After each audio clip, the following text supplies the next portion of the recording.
Kansas City Royals against the Oakland A's. Game 2 in Kansas City on Wednesday. Tony Armas with a fly ball to right. Misjudged by Clint Hurdle. Drops for a double. A's take a 1-0 lead. Royals tie it in the 5th, but then Armas' 4th hit of the game drives in the winning run in the 8th inning. A bullet through the legs of George Brett. Steve McCanny goes all the way. A's take a 2-0 lead in the series and wrap it up tonight in Game 3.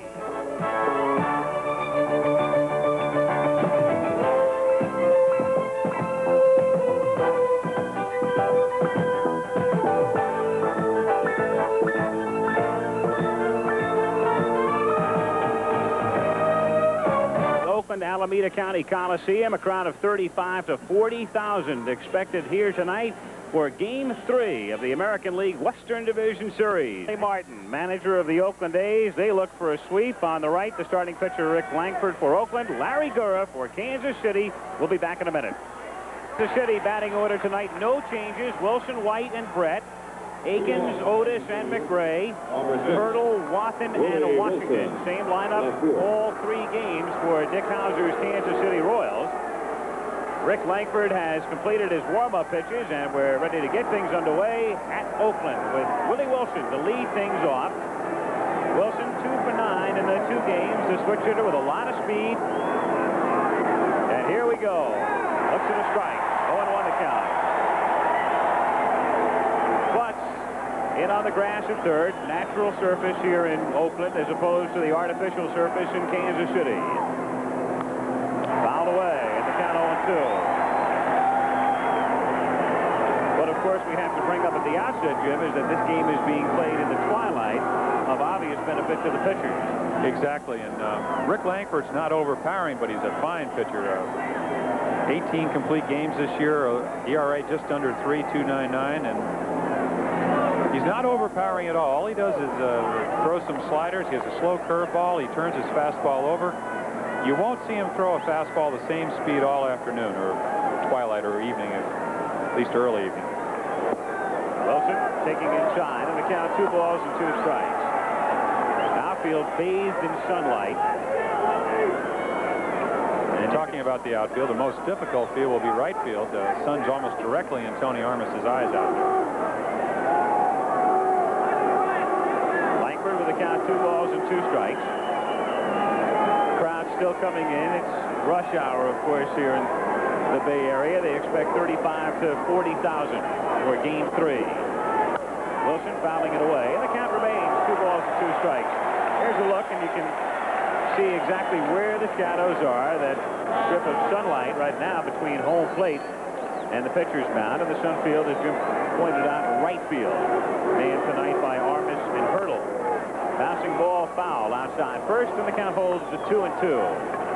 And you're going to see Willie Wilson getting a fairly good pitch to hit here, because Rick Langford knows that if Kansas City's going to get back into this series, this is the guy that has to get on for him. And Mike Heath, who's catching for Oakland tonight, has an excellent arm.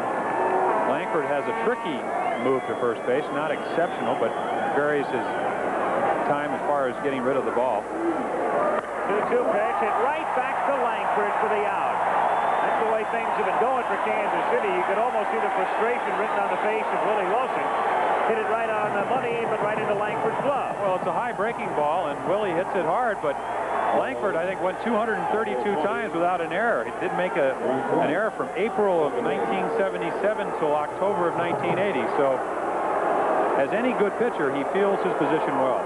The A's defensively, the infield of Moore, McKay, Stanley, and Clutch. The outfield intact, of course, Henderson, Murphy, and Armas. Heath doing the catching, and Langford on the mound as Frank White takes outside, ball 1. 1-0. An extra smattering of boos for White, of course, because of his remarks about Mike Norris the other day, contending that when Norris went all the way to beat Kansas City on Tuesday in Game 1, all he threw was slop. Well, I think when he was referring to slop, he was referring to a screwball, and that's Mike Norris's best pitch. Langford throws the ball hard, but and you see there's a little bit of that slop. But basically, Kansas City is a high fastball hitting ball club, and Oakland staff is very talented, but they're also very smart. They have a pitching coach, Art Fowler, who Clint Hurdle, who plays right field for Kansas City, said he's not going to let him throw pitches to our power. And Down goes White, chasing a breaking ball down and away. 2 down in the first inning. The resurgent A's, not only on the field but off the field. The team this season drew 1,000,003.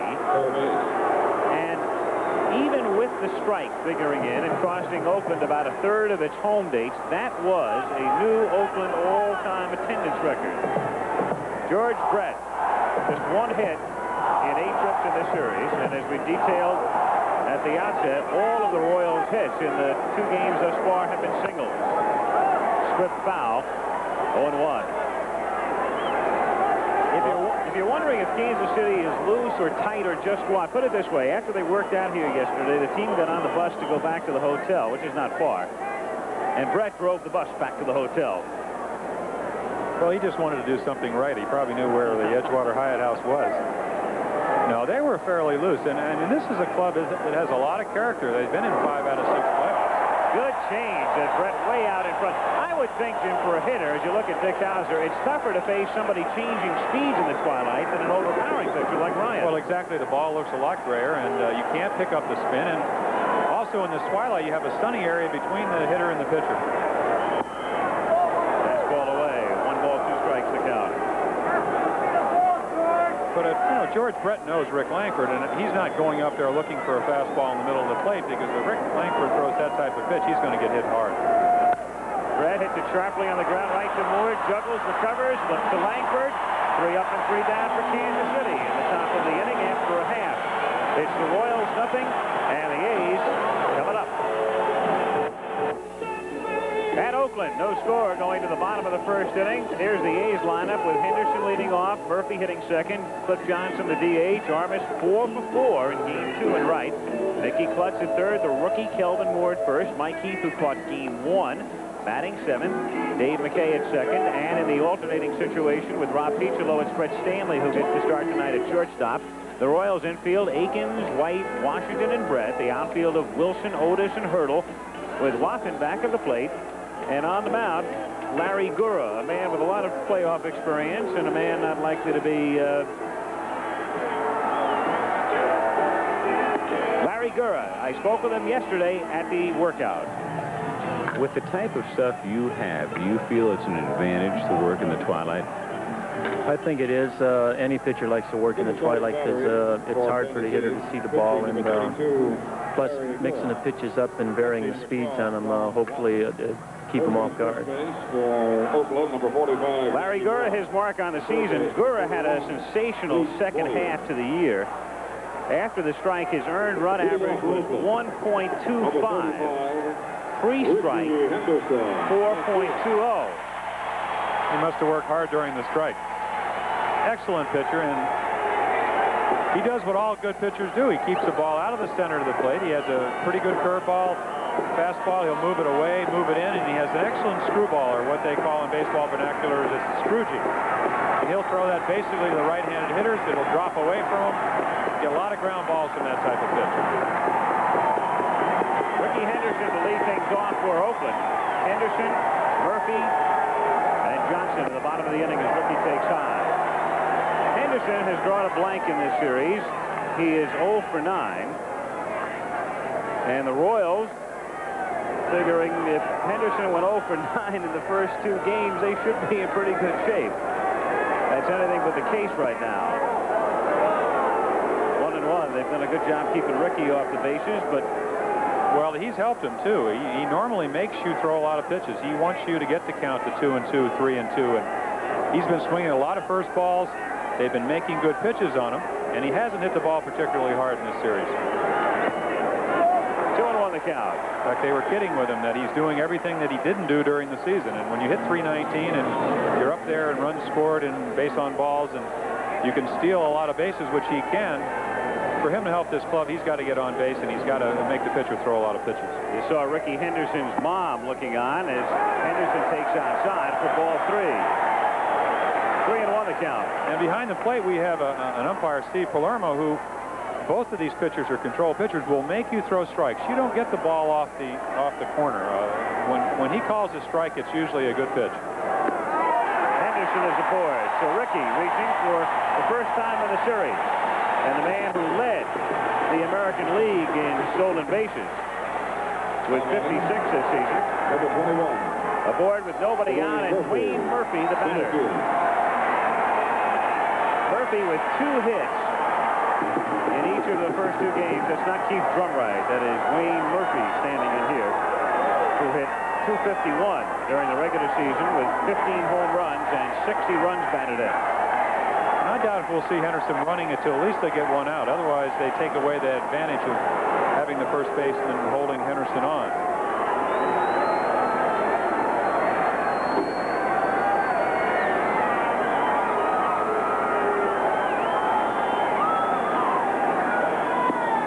In for a strike, and the count 0-1.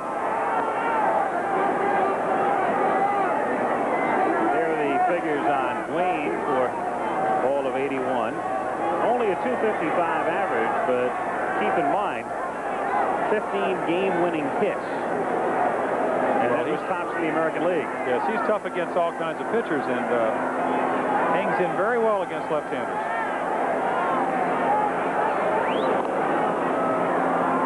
There you see the move of to first base by Larry Gurr.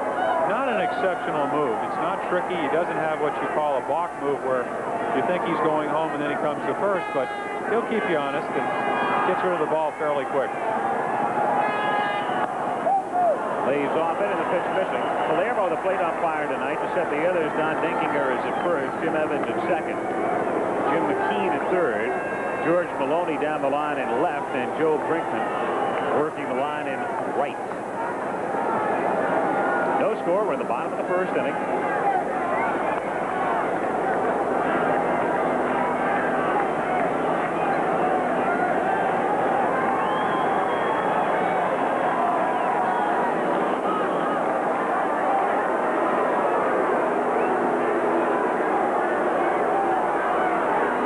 And you can see from this picture that he'll be throwing right out of that sun.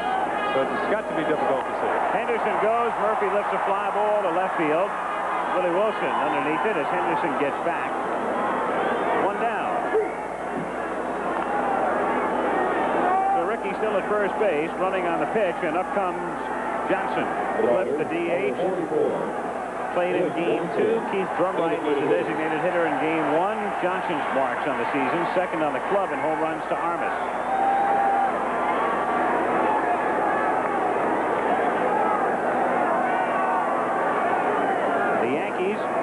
Meeting Milwaukee, and that game running simultaneous with this one at Yankee Stadium. Game 3 there. Yankees leading 2 games to nothing, and we'll keep you up to date on what's happening in New York.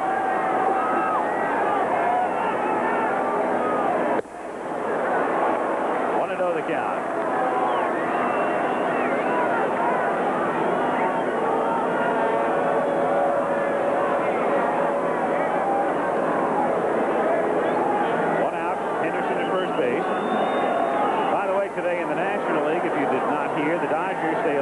Houston 6-1. Phillies stay alive. Beat the Expos 6-2.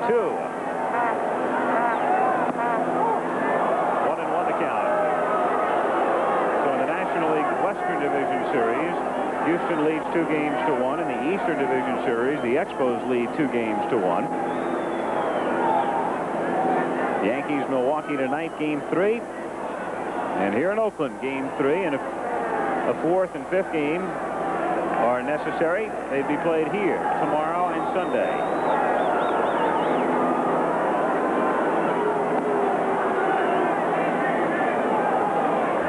And of course, he's watching Larry Gurr to see if Rickey Henderson, being the base runner he is, he knows his idiosyncrasies out there, and this would be a good situation for him to try to run. He doesn't, and Johnson foul tips it into Watton's glove. 1-2. It's interesting that the A's, who run quite a bit, as far as their top base stealing threats are concerned, they do not have the green light from Billy Martin. They can only go on a sign. For the Royals, it's an entirely different story. Well, only since the second half. I think the first half under Jimmy Fry, the Royals just were basically just like the A's are now, where they had to get a sign to run, and Dick Hauser came over and his idea was that they were so successful the last few years running on their own that he felt that they should be able to do that. And they play a lot better baseball the second half doing that type of thing. Henderson, of course, like any top base stealer, would love to have the green light. But Billy Martin wants full control of the game.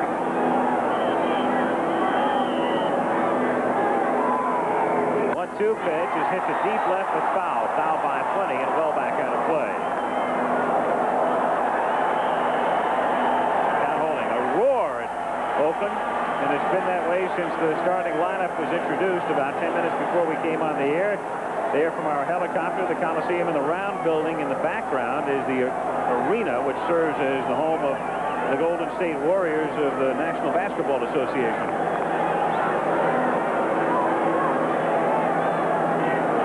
Royals nothing, A's nothing in the bottom of the first inning. Henderson at first base and 1 out. And Johnson backing away. Now Cliff in again as Henderson moves off to his lead at first. 1-2 pitch. Ricky goes, gets a great jump, swung on and missed, and no throw necessary. Watson didn't have a prayer. Henderson was halfway to second by the time Gurr delivered. Well, a lot of times with 2 strikes, you concentrate on getting the hitter out, and here you'll see the jump that Henderson gets. He just goes on the leg kick, and with his speed, he can outrun the baseball. Watson just eating it back of the plate, so Henderson at second base. With 2 down, Tony Armas, the batter. Armas with 5 hits in the 2 games, 4 for 4 with 2 singles and 2 doubles in Kansas City on Wednesday. Came out of that game late because of a recurrence of a slight groin pull, but he's fine tonight.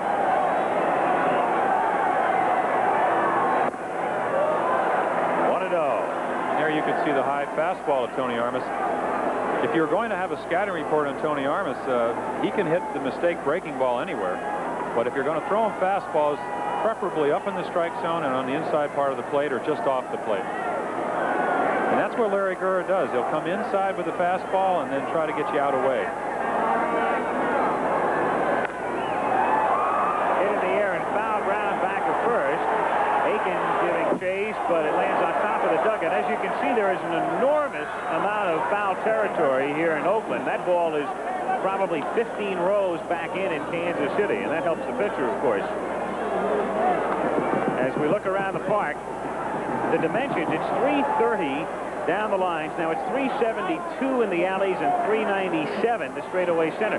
What they have done here is they have built a fence in front of where the fence normally would be. There are some extra seats in the outfield because the Oakland Raiders also play here. And it's in a semi-football configuration, preparatory for a Raiders game a week from Sunday, and consequently a new temporary fence had to be erected. So the distances from alley to alley are 3 feet shorter than they normally would be. Armas fouls it away. And again, you can see the high target from John Wathan.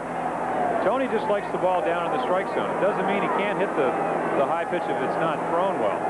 But this is a great park to pitch in, and you have all that foul territory, and with Oakland's speed in the outfield, they get to a lot of balls that normally would be in the seats in another ballpark. 1 ball, 2 strikes on Armas. Up and in. That pitch was closer than Tony might have you indicate at this point. Well, again, I think if Larry's going to get him out with a breaking ball, which is not a bad pitch, he wants to move him off the plate and make him aware of that fastball. You come inside it, sometimes make that ball away look a little bit farther.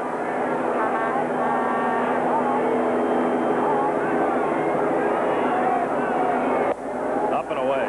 Full count on Armas. Mickey Klutz on deck with Henderson at second.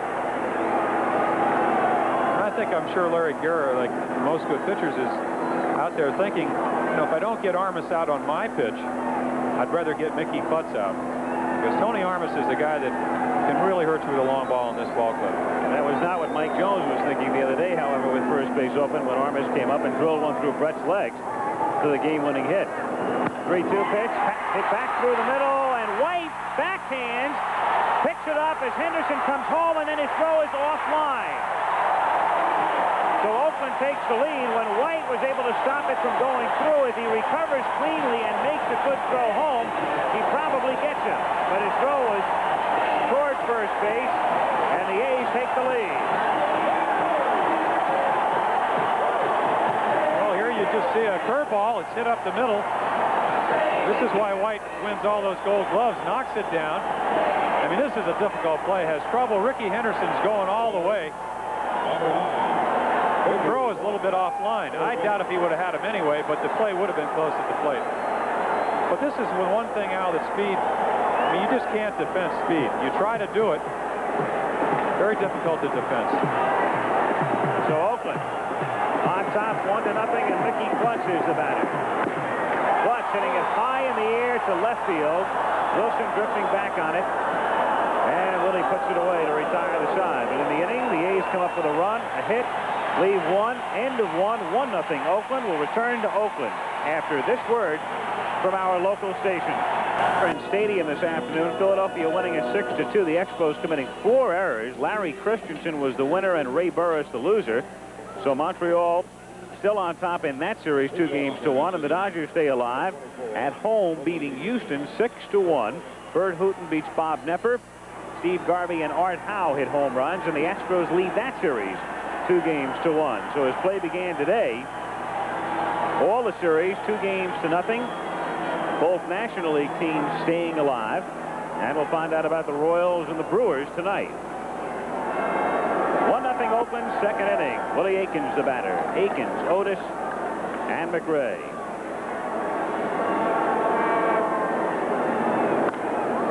Line to left field. Henderson moving back, engages it, and makes the catch.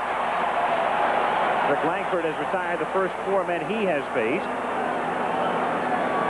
And Amos Otis coming up. Number 26, Amos Otis. Oakland 27 over 500 in games, as you can see, in which they scored the first run. And in Game 1 in Kansas City, they took the lead in the 4th inning, never looked back. Game 2 took the lead in the 1st inning. Kansas City caught him in the 5th, but the A's won that one. And a run here tonight in the 1st. Otis 0 for 8 in the 2 games.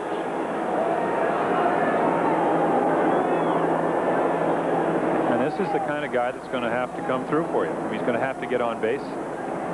Stole 16 bases, can get the base hit and steal a base for you, make something happen. 0-1. Langford looks none the worse for wear, Jim. He was running in the outfield Wednesday during batting practice and was hit by a drive off the bat of his roommate, Rob Piccolo. Some initial concerns. Said he felt fine yesterday and looks to be no problem tonight. No, he's going right after the hitters, and Aikens hit the ball hard, but that's what you have outfielders for, and he's going right after Amos Otis. And Amos is not swinging the bat well in this series. 0 for 8, as you said. The other day he had a pivotal bunt play that he couldn't execute, and turned out to be a big play for the Royals. 0-2 pitch, swung on and missed.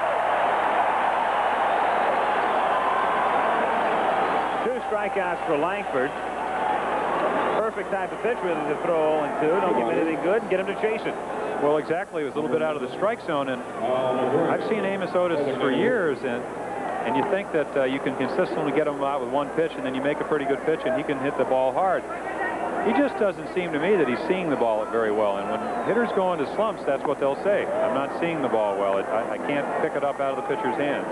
You can see from that low home shot, get an idea of what it's like for the batter with the shadow problem at this hour.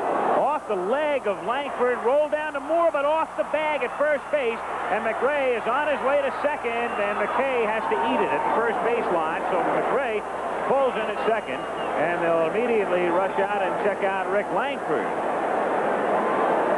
Trainer Joe Romo with Billy Martin in tow. Langford taking a shot off his ankle.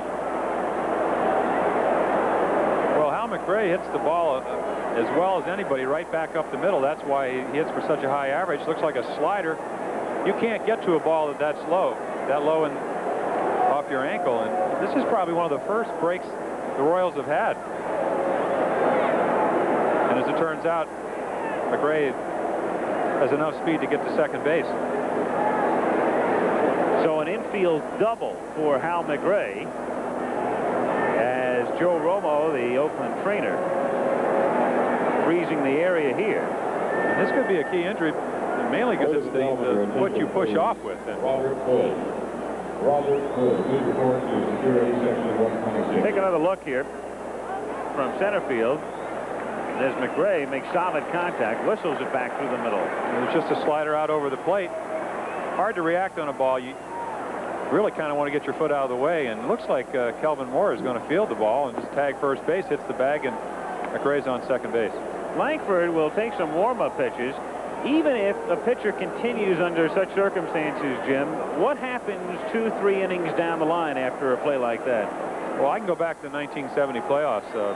They had a left-handed hitting catcher for Minnesota named Paul Ratliff. He hit a ball off my ankle, almost went into their dugout for a ground rule double, and I ended up pitching 9 innings, having 12 strikeouts. But I think I was so pumped up, and it hit me in a similar place where Rick was hit, except it was on the left ankle, not the foot that I push off with.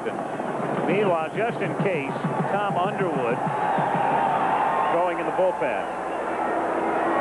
So Langford ready to continue as Clint Hurdle stands in. McRae at second base, 2 down, second inning, 1-0 Oakland. A strike. Hurdle 2 for 7 in the 2 games.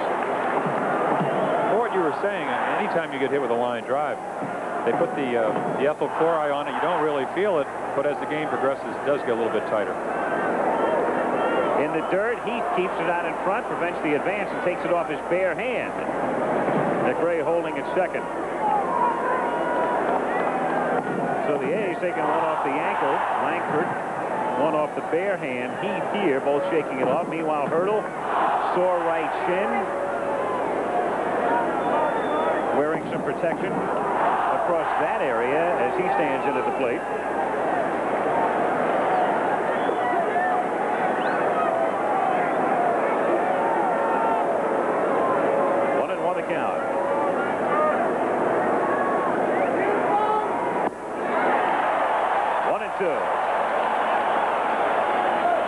And that's a device worn by a lot of hitters that they'll take that low breaking ball that's low and inside, and they just try to pull it. And sometimes they do right off their shin or their ankle. It doesn't help your speed very much. But Clint Hurdle is not, as he said the other day after messing up that fly ball in right field, known for his speed. Got him looking. On the inside corner, down go the Royals. No runs, an infield double, leave 1. Middle of the second, 1-0 Oakland. In Oakland, Al Michaels with Jim Palmer. Bottom of the second inning coming up. 1-0 A's. Getting the run in the bottom of the first. We're late tuners in. Ricky Henderson with a walk. Stole second. Came in to score when Tony Armas bounced a single off the glove of Frank White. Was able to make it home safely.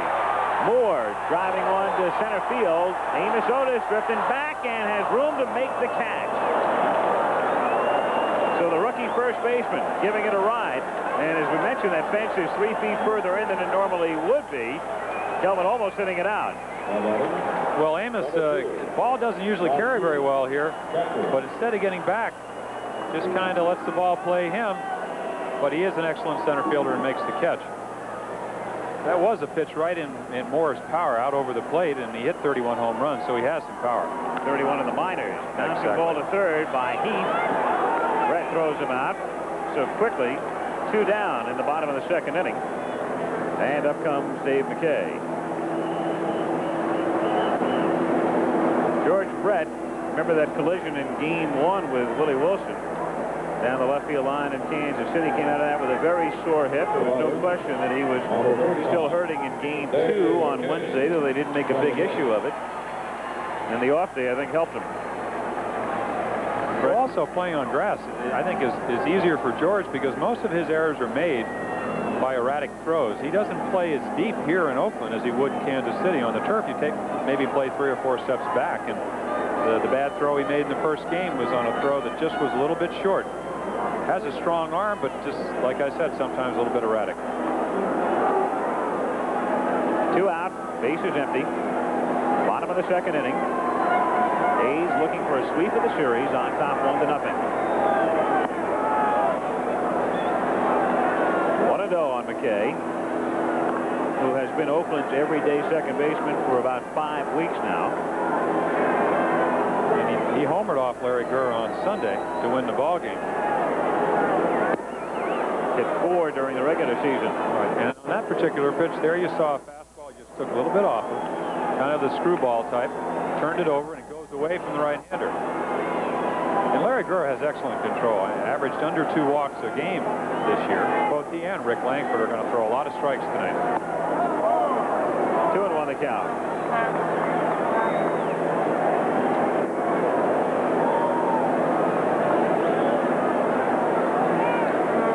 Gurr appearing in a postseason game for the 9th time.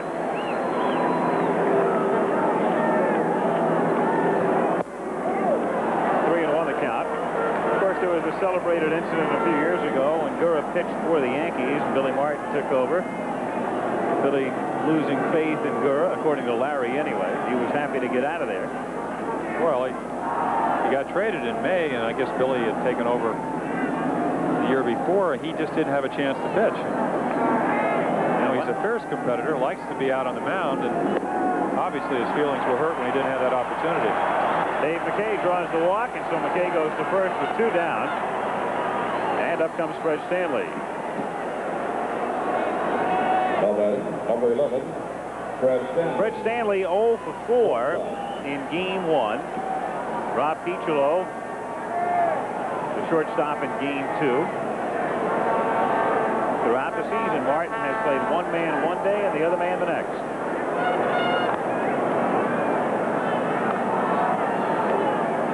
When you hit off Gurr, I was talking to Fred earlier, he likes to hit off Gurr only because, I mean, he respects the fact that he's a good pitcher, but he says as long as he doesn't get the ball up in the strike zone, he can get on top of the ball. It's just the exceptionally hard throwing left-handers that he has a lot of trouble with. McKay this season, 4 steals, caught once.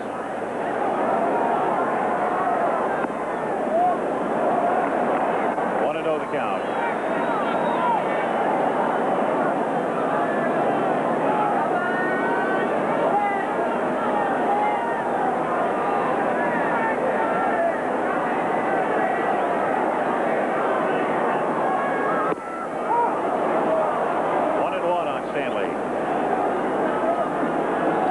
Be an advantage if you could wear those white sleeves and throw your fastball right out of the white sleeves. I have size 14 shoes. Just have white shoes on your feet and a white sweatshirt. Can't help the hitter.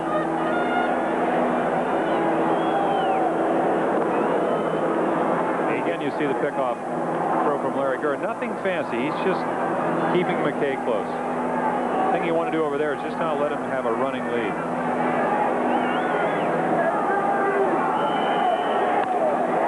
Sharply toward the hole, backhanded by Washington to White. Nice play. UL taking a base hit away from Stanley and getting the force as the A's are done in the 2nd inning. So at the end of 2 at the Oakland Coliseum, still A's 1, Royals nothing. Another look now at the fine play by UL Washington to get the Royals out of the inning. Well, it's a fastball down the middle of the plate. This ball would be through in Kansas City on the turf. He goes to the right, which is the most difficult play a shortstop has to make.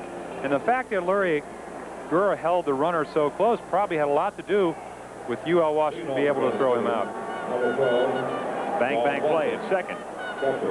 And Jim Evans there to call it. So we go to the 3rd inning at Oakland, 1-0. A's on top. John Wathen, UL Washington, and Willie Wilson, 8, 9, and 1 hitters, facing Rick Langford. 2 for 5 in the 2 games.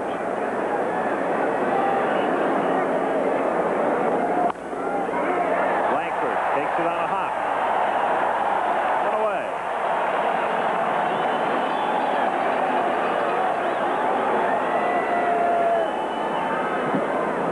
UL Washington coming up. The switch hitter who tailed off considerably offensively this season. Hit 225. during the regular season. 2 Well, this was below his what that first indicates. year where he really, or really his second year he ever played regularly. And, you know, he's a good athlete. But I think what happens is the pitchers around the league get to know him a little bit better. And it just makes it a little bit more difficult to have those back-to-back good years. He's enjoyed this part.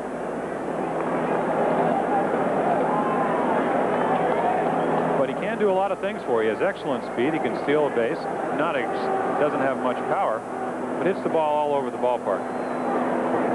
In for a strike. 1-1 the count. Washington 2 for 6 in the series. You know, we were talking why Kansas City's struggling so much offensively. From a pitcher's standpoint, the first batter of the inning is the most important. You get him out, you can load the bases up. You still have a situation where you can throw a double play ball and you're out of the inning. But when you get the first guy out, like I said, it makes the inning a lot better. And this is what Oakland's been able to do throughout this series. Kansas City very rarely ever gets their leadoff batter on the bases.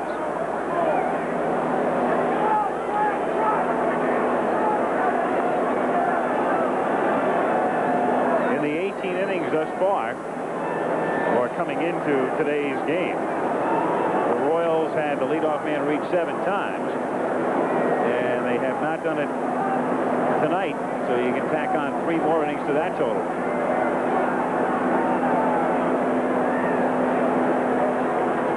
Washington chops down on it, hits it to short. Brett Stanley takes care of him, and there are 2 down. It'll bring up Willie Wilson. In the top of the 3rd inning at Yankee Stadium in New York, there's no score in the game between the Brewers and the Yankees. The Yankees taking 2 in Milwaukee and needing 1 to wrap it up.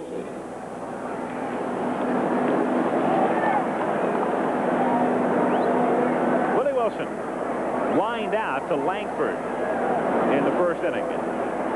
2 out, bases empty. Oakland leading 1-0 in the 3rd.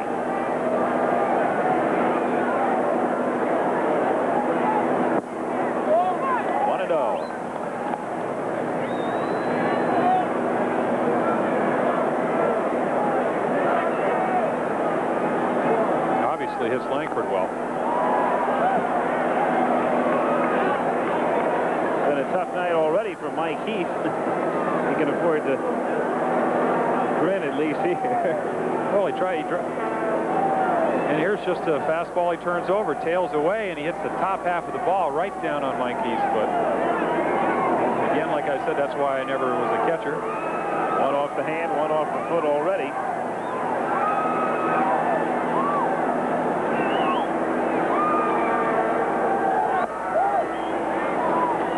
Two balls and 1 strike to count. But that's why Mike Heath plays as hard as he does. I guess things like that don't seem to bother him. Tough and very instrumental in this ball club's success this season. Wilson hitting it in the air to right field. Tony Armas is right there, and Rick Langsford has started by retiring 9 of the first 10. Royals gone in order, middle of the 3rd, 1-0 Oakland. Ricky Henderson will lead off, stole 100 bases in 1980. An unusual philosophy. I talked with him earlier. On the Royal staff, who would have the best pickoff move? To tell you the truth, I don't really know a lot of pickoff moves. I try not to study them so well, so I couldn't really tell you who got the best pickoff move. Well, that's interesting. Most base stealers really make it a science to watch the pitcher, to learn their moves. Are you saying that it doesn't matter to you what sort of a move a man has? No, it's not. I try to just watch the man real close and, you know, pick up certain little things that I see that I can pick him to get a good jump off of.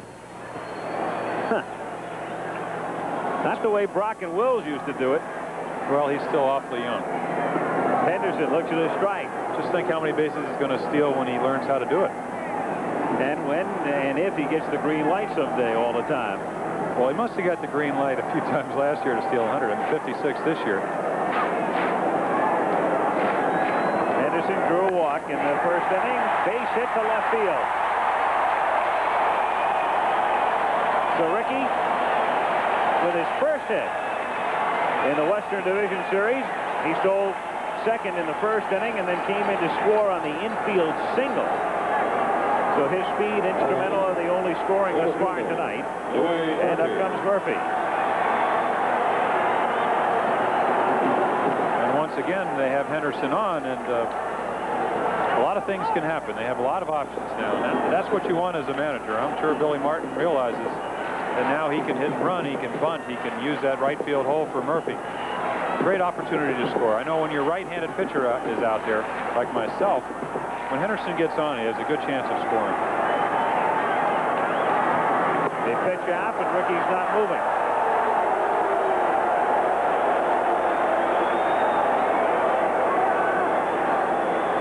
Another important thing is that Murphy is an excellent fastball hitter. You almost ensure that he's going to get a good fastball to hit somewhere in this count if he's patient enough.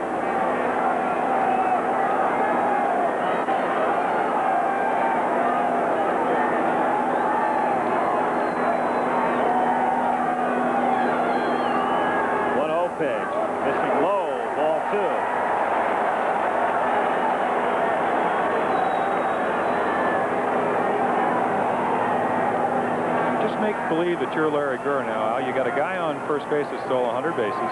You got a guy at the plate that had 15 game-winning hits and 15 home runs and likes the fastball. You have an umpire that won't give you a pitch off the corner. You'd probably be a little worried, wouldn't you? Probably want to go back to the clubhouse.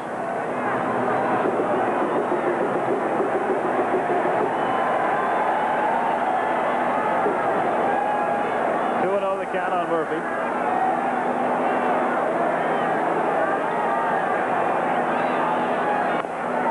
Shot foul outside first. 2-1.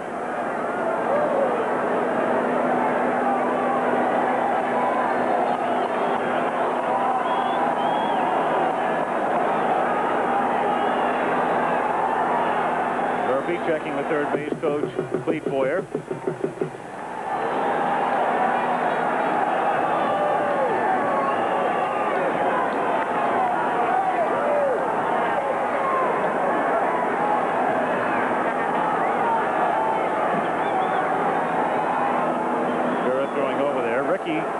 Stealing second in the first inning, got a great jump off Gurr. The placid one, Dick Hauser, still looking for his first victory in postseason competition. Last year, the Yankees going down in 3 straight to Kansas City when he was at the New York helm. Throw to first base, they have it picked off, and in a rundown is Washington. Throws to Akins, and behind him, backed up by Gurr, and then Washington touched that throw off.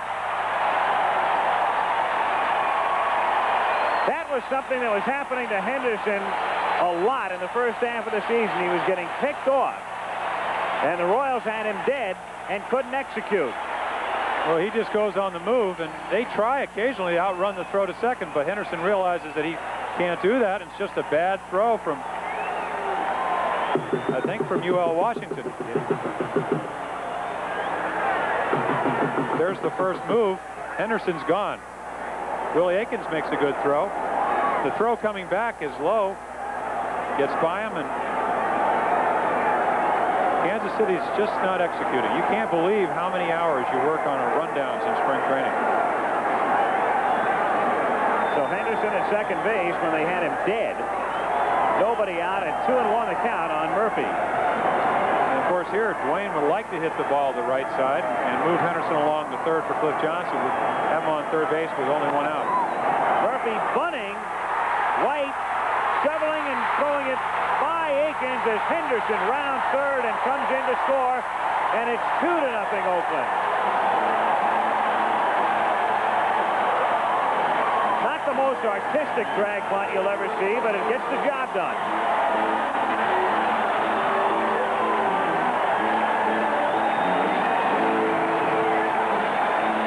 And the strains of celebration emanate from the public address system as Oakland takes a 2-0 lead in the bottom of the third.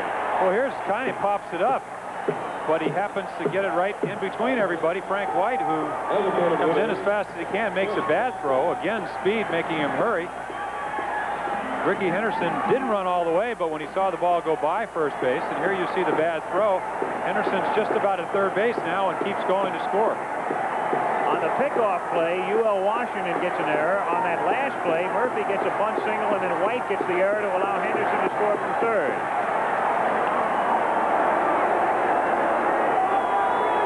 Murphy at first base with nobody out, and Cliff Johnson at the plate. Johnson struck out of the first. Pops it up. Wathan will have a play. And drops the ball on a sky-high pop. So the roof is caving in the third inning for Kansas City.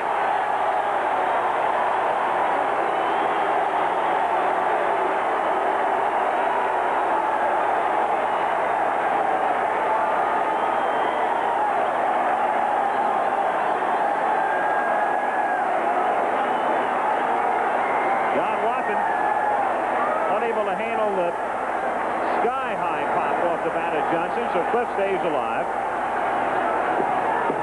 with a count 0-1. And they have given Wathan an error. So there are 3 errors in the inning already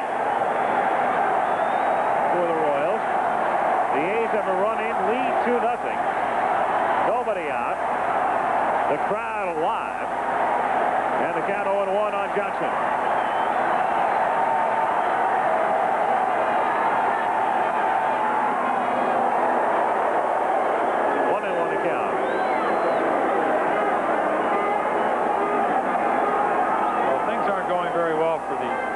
Al, but with a guy like Gurr on the mound, he still realizes that one good pitch to Johnson can get a double play, and they can be out of the inning and trailing by 2 runs. And on Saturday, Langford beat the Royals, but he beat them 8-4. So I'm sure Gurr is aware that they can get some runs off Langford.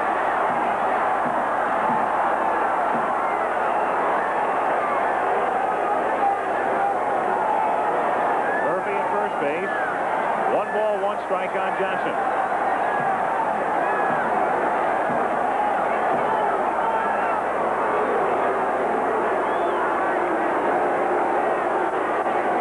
Murphy, good speed, second on the club in stolen bases during the regular season. To Henderson, Wayne had 10.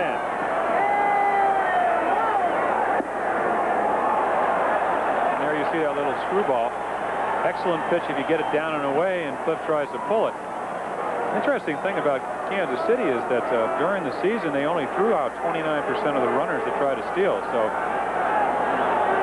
if you're going to run, you'd want to run on a guy like John Wathan. Doesn't throw as well as Mike Heath, who threw about, well, the Oakland catchers, they threw out 45% of the runners that try to steal. A little bit above the average of 38%.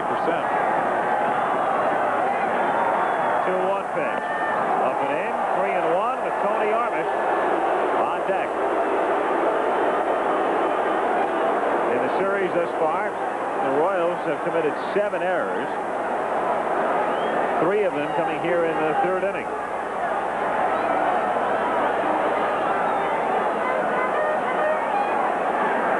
I think the important thing for Larry Gurr to realize is that he can't do it by himself. He only strikes out about 3 guys a game. He has to use his infielders, and this is what he's going to have to do to win. A lot of times when you're out there and have a couple errors behind you, you try to make the perfect pitch, and instead of maybe letting him hit the ball, try to go for the strikeouts, and you end up walking a couple of guys maybe more than you normally would and get into the big inning, and they can't afford that right now. Johnson trying to make it 4-0 in a hurry, and the count is full. Well, Cliff said he liked hitting off Larry Gurr. He didn't get as many hits as he would like, but when you talk about a Gurr, you're talking about a comfortable pitcher. He makes you hit the ball, doesn't strike out too many guys, doesn't walk too many guys, but when the game ends, you're usually 0 for 4. And you're shaking your head. Exactly. See if Murphy goes here.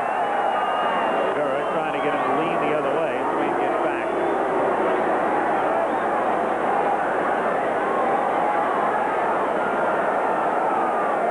On Johnson, nobody out. 2 runs here, Al. I would think that the only reason he'd be running is they don't respect Wathan's arm, because you have Tony Armas, your best RBI man, coming up, and you'd hate to have Cliff strike out here and have Murphy thrown out to kind of take you out of the inning. But then again, Billy might figure that if Cliff hits a ground ball, if he starts the runner, you can stay out of the double play. Gurr trying to cut down the size of Murphy's lead.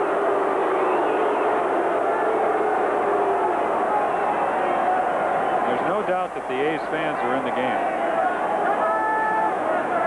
obvious that the Kansas City fans just were kind of waiting and seeing what was going to happen. Not a whole lot to cheer about back there. 3-2 pitch. They send him, and it's lined in the left center field for a base hit. Murphy on his way to third as Wilson's throw comes into second, and Murphy is held out by Boyer, and it's a scramble back to the bag.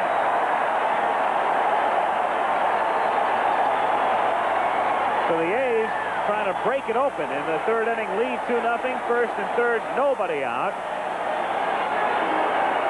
And Tony Armas coming up. And here's a ball just out over the plate where Cliff likes it. I really believe Murphy could have scored, but with nobody out, they're not going to take any chances. Wilson makes a nice play to hold Johnson for a single. Murphy coming round third, and then seeing Clete Boyer holding the hands up, and Boyer, A little help. with a gentle assist. I don't know if he made contact or not, but he came awful close. Gets back to the bag in time as the throw comes into second base. Meanwhile, Billy Connors, the Kansas City pitching coach, goes to the mound. And in the Kansas City bullpen. Activity as Rennie Martin is throwing here in the third. If this series were to go to a fourth game tomorrow, Kansas City would come back with Dennis Leonard. If the fifth game is needed on Sunday, they go back to the rookie Mike Jones. When you're down 2 games to nothing, though, it's Gura and Staff tonight. Exactly. And Larry seems to be struggling. He hasn't got any defensive help. And this is what Oakland baseball is all about. You can call it Billy ball because they've used speed this inning. And here's the guy that maybe is a contradiction to that because hit 22 home runs this year, 35 last year, and make a mistake to him and the ball leaves the park in a hurry. Infield double play depth. The pitch up high. Ball 1. 1-0 the count. Murphy at third. Cliff Johnson, the runner at first, with nobody out. And quite a dilemma for Gurr. You'd like to strike out Armas, but you'd also like to get out of the inning. And unless you get ahead in the count, tough to do. He's behind now, 2-0. Armas, who hit 13 of his 22 homers in this ballpark. Checking with Boyer at third, and Tony's wife and son looking on amongst the crowd of, I would estimate, between 35 and 40,000 with a count 2 balls and no strikes. Now 3-0. Nicky Klutz on deck.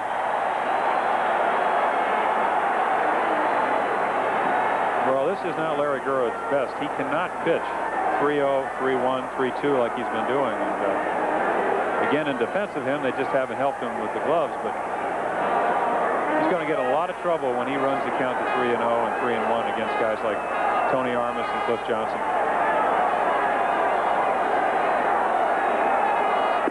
Armas looking at a strike in the count 3-1. Because when you get behind good hitters, they can go up there with a very positive attitude. They can look for a pitch that they want. When you're getting your breaking ball over and they don't know whether you're going to throw them a fastball or curveball, and you can change speeds, basically what Langford has been doing tonight, makes it very difficult to hit. Just don't know what's coming. Armas hitting it deep to left field, but hooking and going foul. So Tony got a good pitch to hit 3-1, but drives it foul well back into the seats, and the count now full.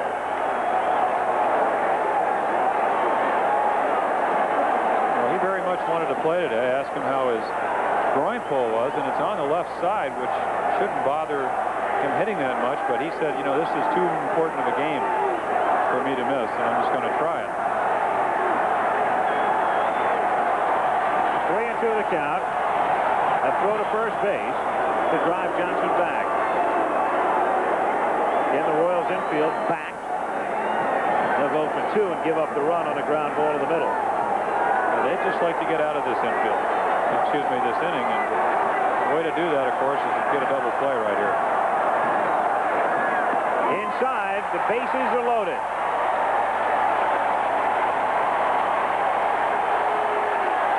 So in the inning, the single by Henderson, and they had him picked off.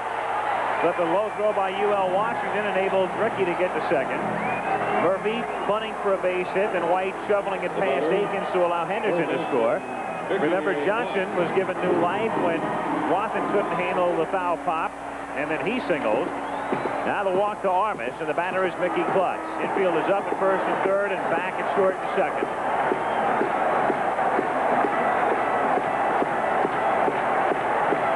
A's 2, Royals nothing. Bottom of the third.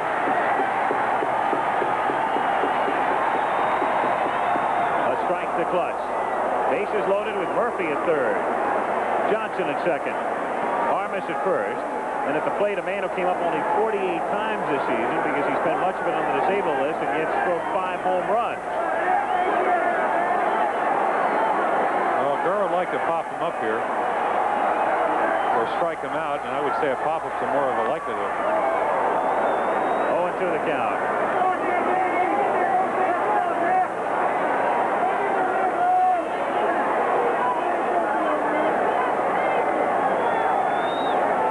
Count, instead of being 3-0, is 0-2, and Klutz doesn't know what's coming, and Gurr has many options.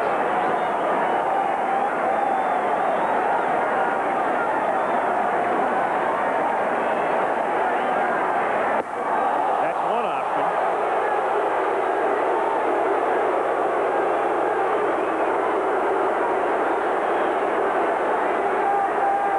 Brooks Robinson always said the most difficult pitch to hit was the one up and in with 2 strikes, and the ball is really not that close. Just kind of slides in, and of course this is a tough situation for Larry Gurr, and Mickey Klutz, of course, is kind of diving into the plate. You saw Mickey's wife. The 1-2 pitch to Klutz is swung on and missed, and a big strikeout for Gurr. One down with the bases loaded. And now he can get out of the inning on a ground ball as Kelvin Moore comes up. If they catch it. Yeah, that's the key point. That's the key to that. But, you know, the pitch that almost hit Klutz, or the ball that was up and in, they call that a purpose pitch. And Larry came back with a screwball, and maybe it did affect the way that Mickey Klutz perceived the ball, because he swung right through it.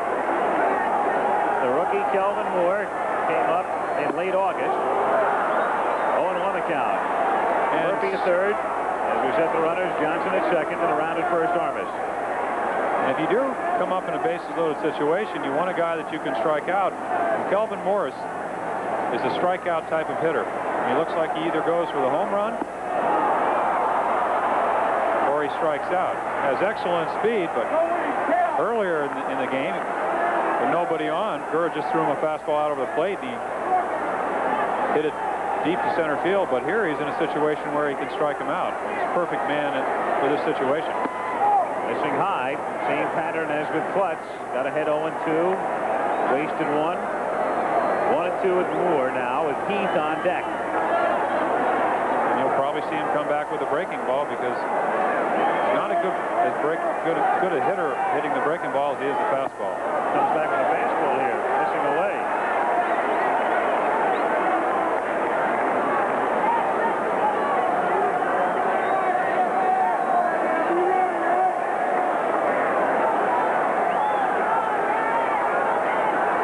Pitch. Struck him out, turned it over. 2 big strikeouts for Gurr. Well, excellent changeup low and away. And that's the way anybody that throws a lot of fastballs wants to have an off-speed pitch, and threw him the fastball away and for a ball, and came back with a pitch that looks similar, except it goes down and away. Kelvin Moore again swung right through the pitch. Mike Heath, the batter. Heath grounded out in the second inning.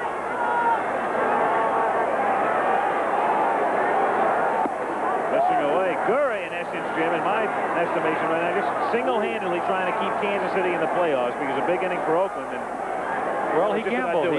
He gambled. After Johnson got the single, he pitched around Armas, hoping he could get the next 2 hitters out, and he did it. But this, of course, is a key batter, because for them to win, he has to get Mike Heath out. Bouncing ball foul outside third. If you can go back to your own dugout knowing you've given up 3 singles, a walk, and made 3 errors in an inning, and the other team only scored once. You have to be pretty pleased. You have to be thrilled. Keep the game close. Well, you not only physically keep it close, only 2 runs back, but psychologically. Yep. What a lift it gives your ball club. And, of course, Rick Langford's probably sitting on the bench saying, boy, if we only get 2 runs, I better go out and get these guys out. Steal at home being attempted here, and the call, he's out at home. Dwayne Murphy trying to steal home, and he's caught. So in the inning, as we look at it again, the A's settle for just the 1 run. And he goes, something they try quite frequently, haven't been as successful in 1981. He's trying to beat the pitch to the plate. And he's out. What have you heard these totals? 1 run, 3 hits, 3 errors, and 3 men left on in the inning. Again, breaking on the pitch. Wathan makes an excellent tag, gets the glove right in front of the plate. Looks like Go to the 4th inning, and the Kansas City Royals are still alive. And as much as Larry Gurra was able to work his way out of some trouble, striking out a couple with the bases loaded and nobody out, and then Dwayne Murphy cut down at the plate trying to steal home.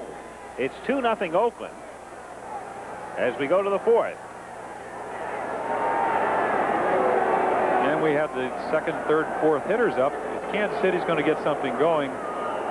Here's a guy that's been there since 1973.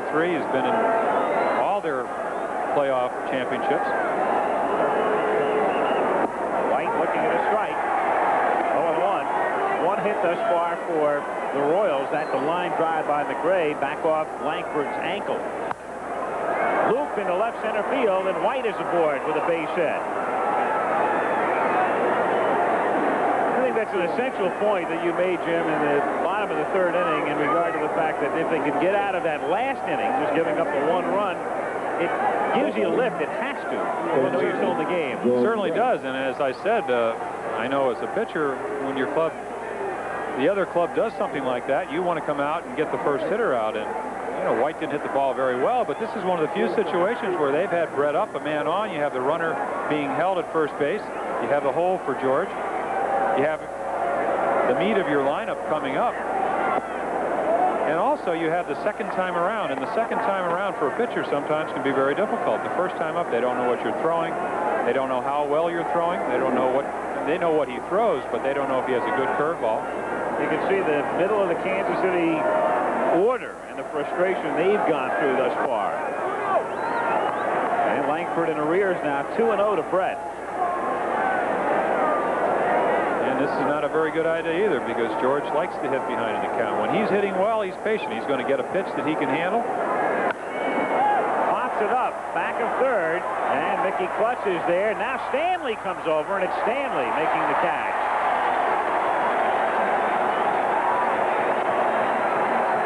Mickey nervously getting under it, and Fred with a better angle on it, calling him off the play and making the catch. Well, again, the shortstop has the best angle, and he's over there just in case. And Fred Stanley, of course, being a veteran player, is there to make the play. And Langford made a good pitch. You have to maybe question the fact that in that situation, it's a kind of a cat and mouse game. You want to throw that hitter a pitch away, and he'll maybe try to pull it, hit a double play. George did not get a pitch that he could hit to the right side and take advantage of that hole.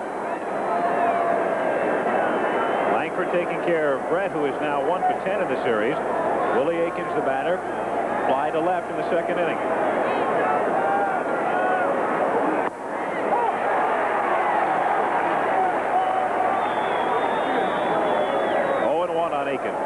Well, they've basically pitched around Willie this whole series. They've had the opportunity. They probably have to pitch to him here. Hit the ball hard the first time out to left field, and can hit home runs that way. He crushed the ball way up in the seats over the exits in batting practice. Low and inside on the count, 1-1. They've been pitching around Aikens, and they've been handling the man who follows Willie. Amos Otis is on deck, and Otis has drawn a blank in 9 trips in the 3 games thus far.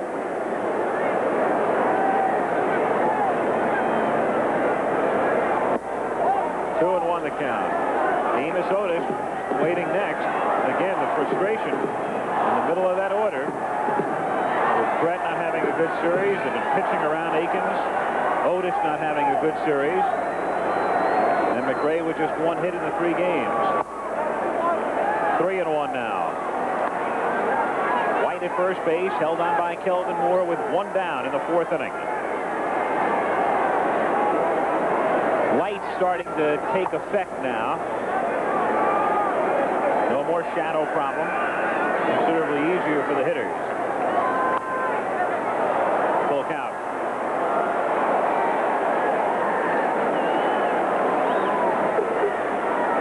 Rick Langford, the man you can normally count on to go 9 innings. Langford led the American League in complete games this season with 18. Last year, he went all the way 28 times in his 33 starts. That's why he looks a little bit tired out there. Now, he has such an easy windup and so relaxed that he makes pitching look easy, but a master of changing speeds. We'll see if White goes here. He does not, and Akins fouls it away. Count remains full. In complete games, you can see McCanny, who pitched brilliantly on Wednesday in Kansas City, the leader. Gura, Langford, and your teammate Denny Martinez each with 7. Pretty fine pitchers right there.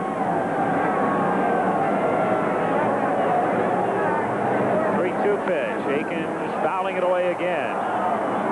Over the years, you know, the Royals, the type of team, they're not going to hit a lot of home runs, but you're going to see a lot of doubles and triples. In the 3 games thus far, just 1 extra base hit, and that was the odd one, the bizarre double by McRae off the ankle of Langford and then off first base and down the line. Well, they're a much more aggressive ball club on AstroTurf, and when they come out of the batter's box in Kansas City, they're thinking double. But against the A's outfield, you can't do that. The best outfield in the American League, for sure.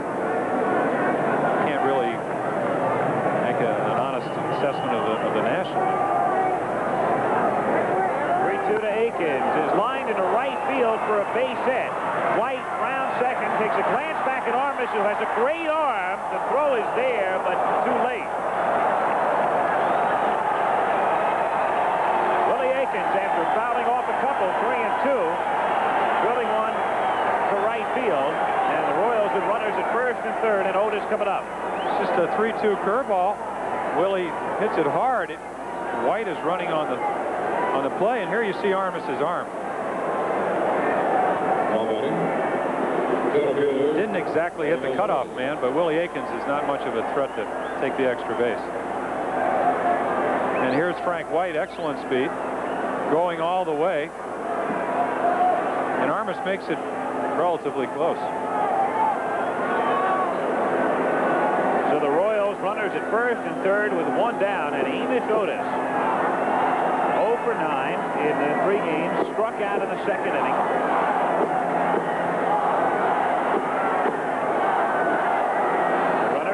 Third and Akins at first. Klutz is at the edge of the grass at third, but Stanley and McKay are at double play depth, with Moore holding Akins aboard at first. Ball 1, 1-0. Oakland with a run in the first and 1 more in the third. On top 2-0.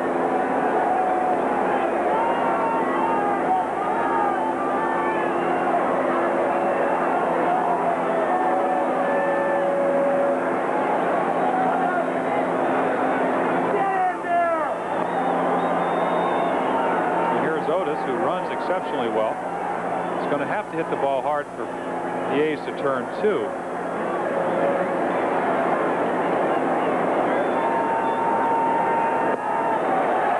One and one the count.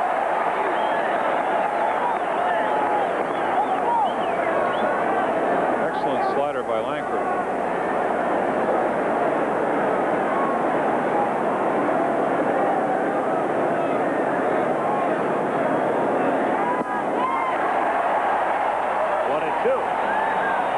A sinker away. It just seems that Amos Otis is pulling off the ball. In other words, his left shoulder is flying, and when Amos is hitting well, he hits the ball to right field as well as he does to left, and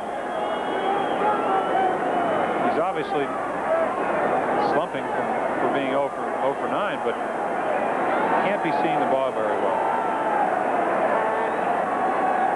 1-2 pitch coming up to Otis. Just got a piece of it. Heath can't hang on, so Otis is still alive. 1-2. Amos in a slump in this series, but in the 3 games in Kansas City against Oakland over the weekend, last weekend, that ended the regular season, Otis was 7 for 13.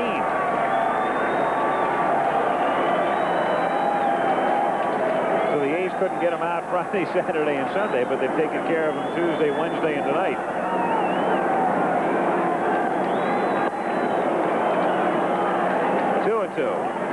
White at third. And around at first, Akins with 1 away in the 4th inning. Royals with 3 hits off Langford. Rick hasn't walked anybody. He has struck out 3.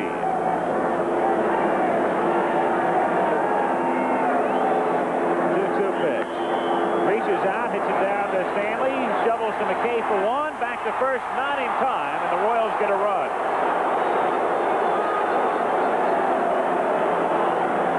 So Amos Otis 0 for 10, but gets credit for a run batted in as the Royals get on the board here in the 4th inning. Just a low slider. Amos doesn't have much of a swing, but it's a high chopper, and with his speed, there's no way you're going to double him up.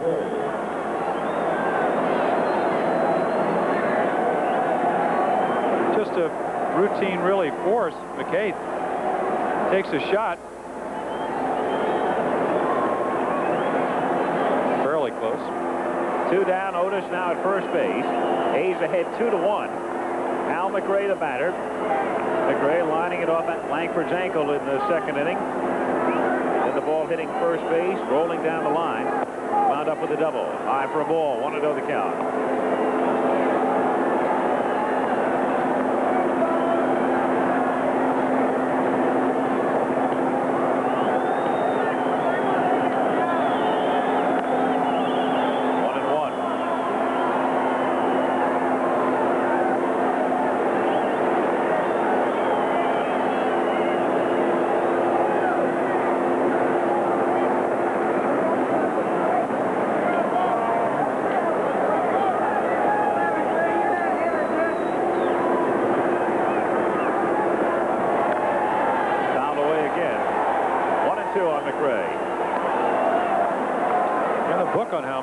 He likes the ball out over the plate. The ball that he hit back off Langford's ankle was out over the plate. You want to run the fastball in on him and throw him breaking balls low and away, which will usually get just about any hitter out. But I'm surprised we haven't seen Otis stealing here, mainly because take a chance, get him down to second base, and then if he happens to get there, you have McRae with a chance to drive in the tying run. Otherwise, McRae's not a bad guy to have starting off the 5th inning.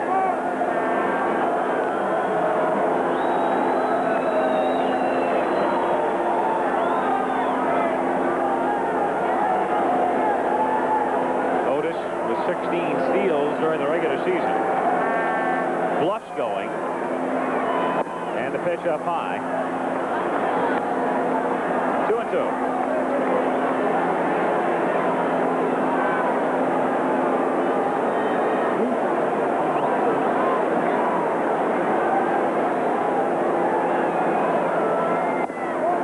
High again for ball 3. So a full count. And Amos will be taking off with this pitch. Full count, 2 down. Royals with a run over in the inning. Oakland trying to wrap up the series in 3. Leading 2-1. 3-2 pitch is grounded down to short. Stanley over to Moore. And that's that for KC. A run, 2 hits. Leave a man after 3.5. Oakland 2, Kansas City 1. Here in Oakland, the Oakland A's lead the Kansas City Royals 2-1 as Oakland tries to make it a clean sweep. Royals very fortunate to yield only the 1 Oakland run in the 3rd inning, committing 3 errors in the inning. The A's had 3 hits and a walk. But Larry Gurrow was able to work out of it. by striking out a couple, and then they nailed Dwayne Murphy at the plate on an attempted steal of home to keep Kansas City in the game. The Royals getting a run in the top of the 4th inning. We go down to the bottom of the 4th inning. Heath, McKay, and Stanley facing Gura, bottom 3 of the order. Heath grounded out in the 2nd inning, 0 for 1. It's a high drive to deep left center field.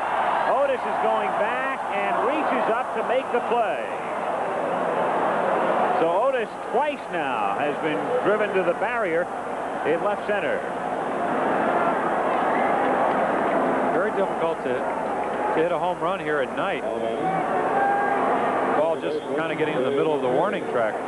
And Heath hit it very well. When you hit it out to the power alleys in this ballpark, the ball does not carry. It's maybe a little bit better in the daytime. But to really hit a lot of home runs, you have to hit the ball down the line here.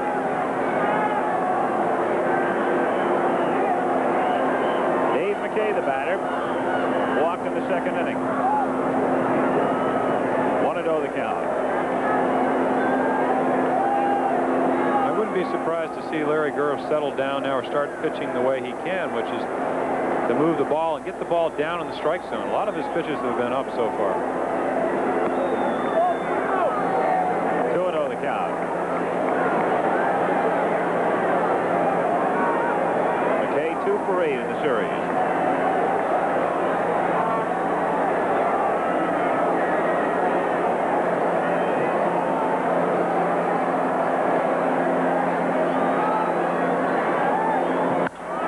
To deep left field and down the line, and that one is gone.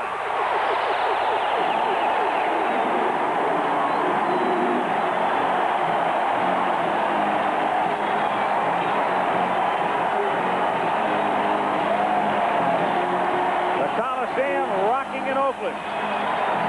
Again, the strains of celebration. They've been playing that a lot this year here. 3-1 A's.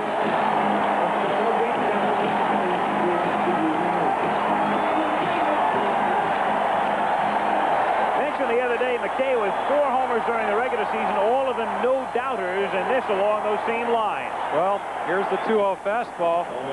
Larry Gura doesn't throw well enough to get behind batters 2-0 and throw it down the middle, and he hit that ball awfully well. 3-1 Oakland. Fred Stanley, the batter. Stanley hits it softly but foul. Down the line and left, and the count is 0-1. And again, Al, you'll see another pitch up in the strike zone. Larry Gura just can't do that. Oh, he can do it, but he's not going to be successful. He's driving Otis to the wall. McKay taking him out when he got it up. 0-1 the count on Stanley. Hit foul off to the right, and the count is 0-2. And there you saw him throw a fastball down and away, which is how he has to pitch. The ball that Heath hit well to center field was down in the strike zone. If you can pitch down and away, you can be successful almost anywhere.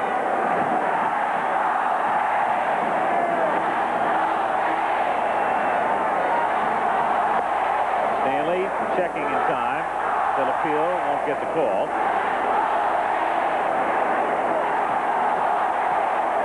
One ball, 2 strikes to count.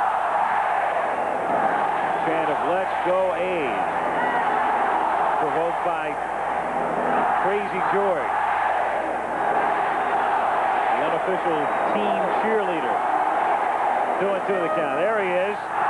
You've seen him before. He's been the unofficial cheerleader, I guess, for any number of teams in any number of sports.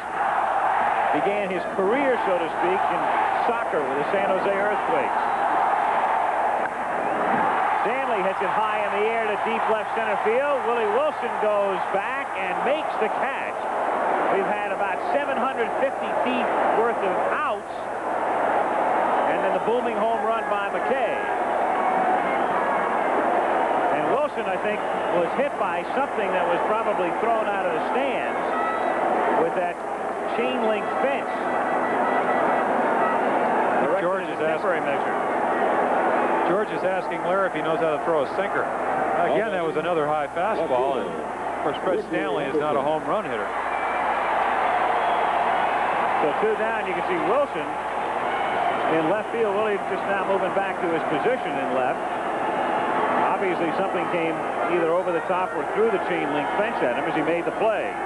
Ricky Henderson, the batter, has walked and singled. Foul away.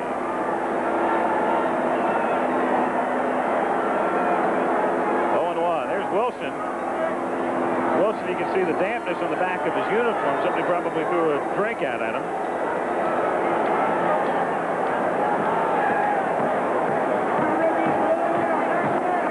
Fans are not going to obviously give you any help when you go back in a blue uniform to try to make the catch against the barrier.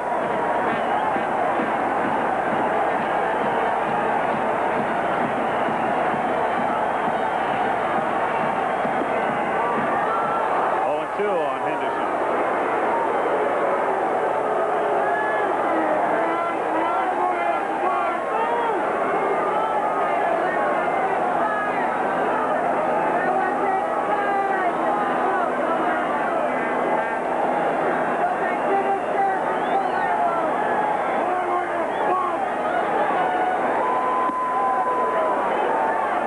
One and two on Ricky. Does a new dance step.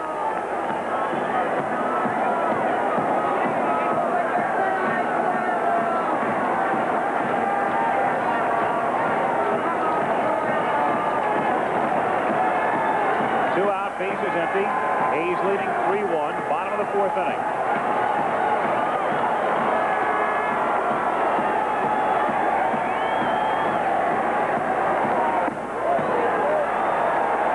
Two and two.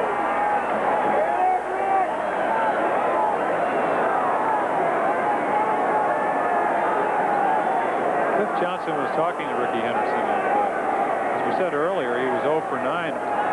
Cliff was telling him when he's down on this crouch and he stays there, that's when he hits best.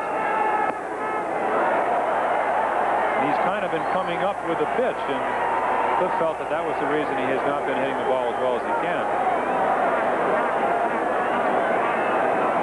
But if you're a pitcher pitching against Ricky Henderson, you want him coming up with 2 outs. So even if he does get on, all you need to do is get the next batter out and you're out of the inning.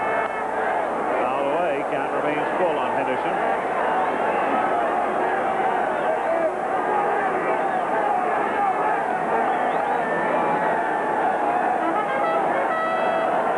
Henderson with a base hit in the third. His first hit in this playoff series. Ricky 1 for 10 in the 3 games.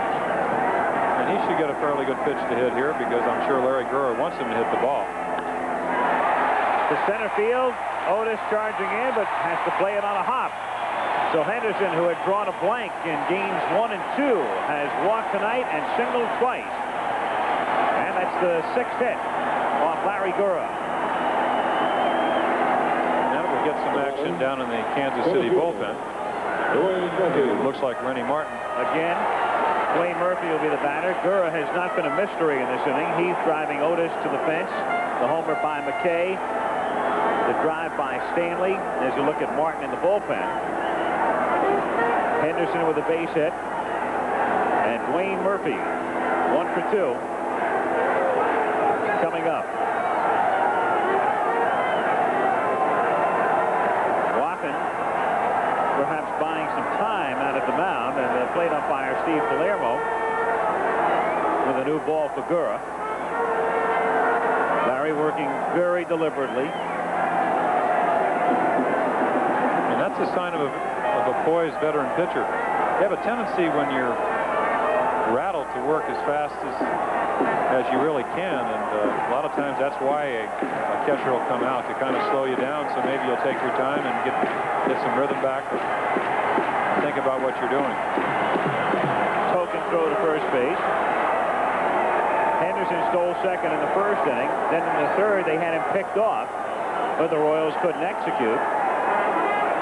And on a throw from UL Washington to Willie Aikens, Ricky was able to make it into second.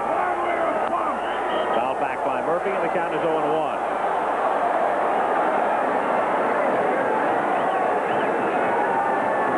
And has stole 56 bases during the regular season.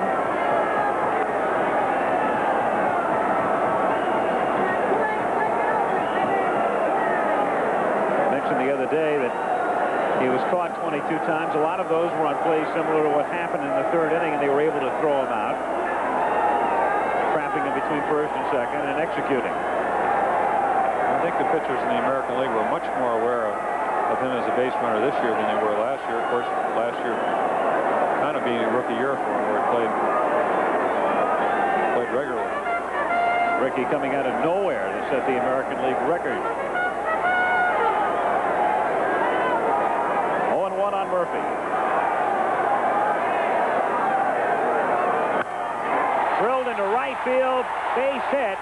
Henderson can fly, and the ball goes all the way to the wall. So Ricky being waved in round third. Here comes the relay from White. It's cut up by Aikens.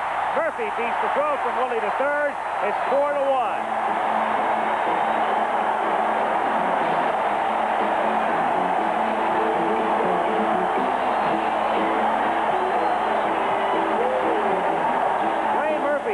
Sharply to right field. Hurdle was over toward right center. Still should have been able to cut the ball off. Well, they were kind of around. Murphy can pull the ball, but basically they play him out in right center. I know Amos Otis was shading him to left center. Again, Hurdle, not known for his speed, gets to the ball, but if he cuts it off, they have a chance to maybe hold Henderson at third, but he's not able to do that. For Murphy, and Oakland on top 4-1, and that's going to do it for Gura. Hauser making the switch. We'll see Rennie Martin. We're in the bottom of the fourth. It's 4-1 A's. We'll be right back. Rennie Martin comes in to pitch for Kansas City. Larry Gura, who pitched so masterfully in the third inning to keep Kansas City in the game, comes unglued here in the fourth. The two outs in the inning on drives to the barrier in left center field. The A's have scored twice in the inning, lead 4-1. They have yielded a double for Dwayne Murphy in third on the throw. He is at third with two down, and Cliff Johnson, the batter, has struck out and singled.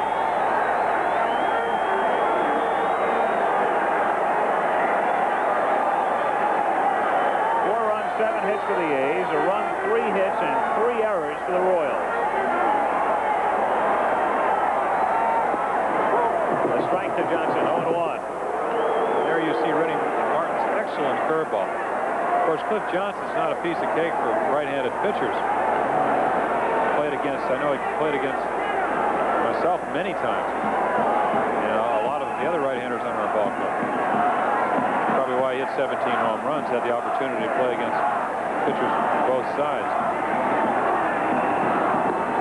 Johnson laying off, and the count is even. 1-1. There's Gura on the Kansas City bench. Larry giving up a run in the first, 1 in the third, and driven out here in the fourth inning. Grounded to the left side, UL Washington throws him out, and the inning is over. But the A's come up with a couple of runs. 3 hits. Leave 1. Go to the 5th inning at Oakland. 4-1 A's.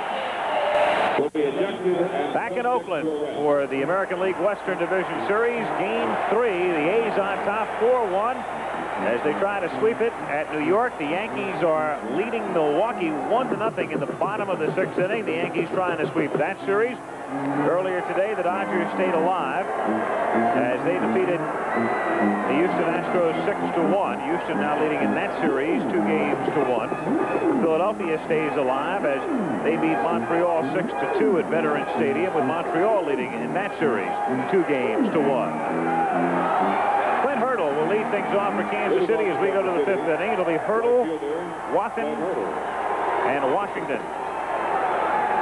7, 8, and 9 hitters against Rick Langford, who survived a shot off his ankle in the 2nd inning, has yielded a run, 3 hits through 4, hasn't walked a man, and struck out 3.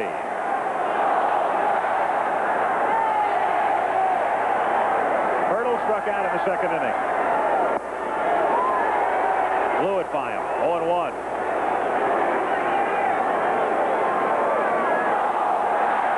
It doesn't seem that line drive off his ankle seems to bother him at all.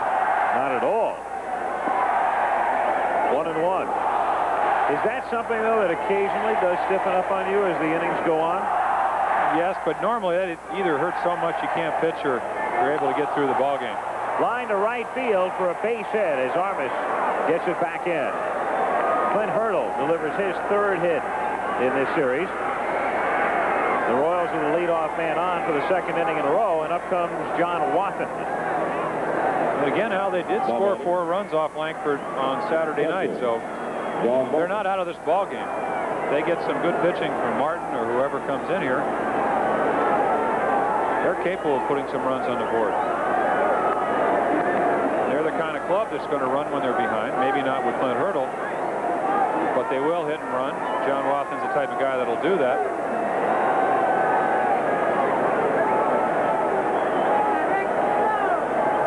Wathan standing in as Hurdle takes his lead at first base. Kelvin Moore is playing back of him. Pitch outside, ball 1. As you said earlier, Mr. Langford usually finishes what he starts. Doesn't always win those games. I think last year of the 28 complete games, his record was like 17-11. Softly hit into right field. That drops in for a base hit. Hurdle stopping at second. So the Royals trying to bounce back. Have runners at first and second with nobody out in the 5th inning. And that'll bring up Washington. The bottom of the order has been relatively productive for Kansas City in this series. Hurdle has 3 hits. Wathan has 3 hits. And UL Washington has a couple. They've had very little problems down low. The problems have come in spots 3 through 6 in particular with Brett. Not necessarily Akins in the sense they've been pitching around him a lot, but Brett, Otis, and McRae, your 3, 5, and 6 hitters. And I wouldn't be surprised if they bunt here. You sacrifice them to 2nd and 3rd, and you get a base hit, you're right back in the ball game. And Washington only a .227 hitter on the year. They're aligned for the bunt. Heath fielding, but foul ball. It's a foul ball. So the runners will go back as Heath argues the call with Steve Palermo, the plate umpire.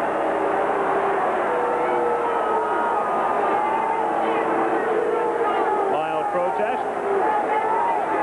Runners return. And the count is 0-1. Hurdle is at second. Wathan at first.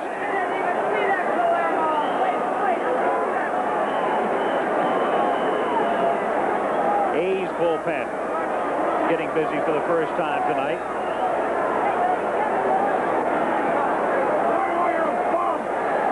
Dave Beard, Tom Underwood throwing back of Rick Langford. UL squares. He throws down a second. They nail him.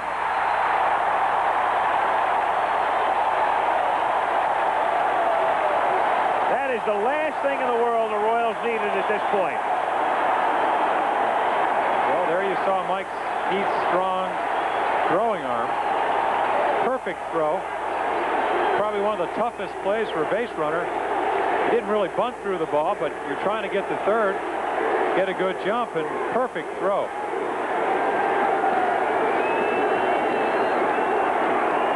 Trying to get back again, as we said, Clint Hurdle doesn't have that great of speed. I think he wishes he was a little bit faster right here.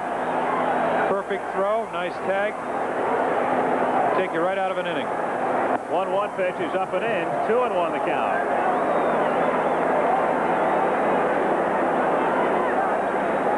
And again, throughout this series, Kansas City has just not been able to execute. They've been making mistakes that have allowed Oakland to either offensively prosper or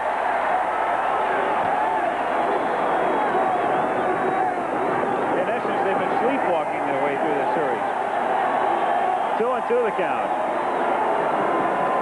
Well, I'm sure if you go back and look at Larry Gurr, he goes out there with a good positive attitude and gives up a run in the 1st inning, and then in the 3rd inning everything goes wrong. I'm sure it had to hurt his concentration a little bit, and then he starts making bad pitches, and you don't get Oakland out by making bad pitches.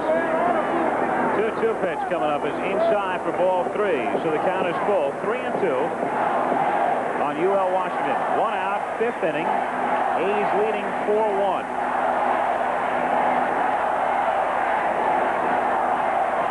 And again, he's going to get a a good pitch to hit here, because the last thing Rick Langford wants to do is walk you out Washington. Reaches out. It's a soft liner to short. Watson returns to first. 2 down.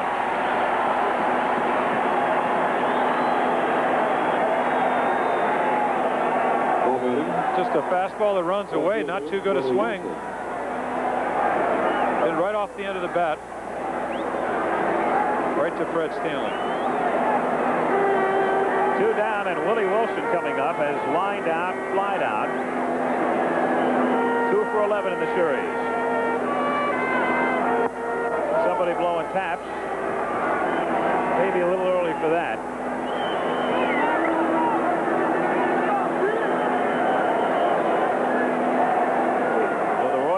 Seem to get out of the quicksand. Hit by Moore into right field for a base hit. Watson will stop at second. No way you're going to test Tony Armish's arm in this situation. Exactly. And again, the game is a lot of times a case of big ifs, but if they do sacrifice them over, there's 2 runs, and it's 4-3 with Willie Wilson on first base in a steal situation, except now, of course, we have 2 outs, runners in first and second. And it was Otis the other day who couldn't lay down a bunt in the 8th inning. Game 2. A's holding on to win that one 2-1. 2 out, 2 on. Frank White, 0-1 the count.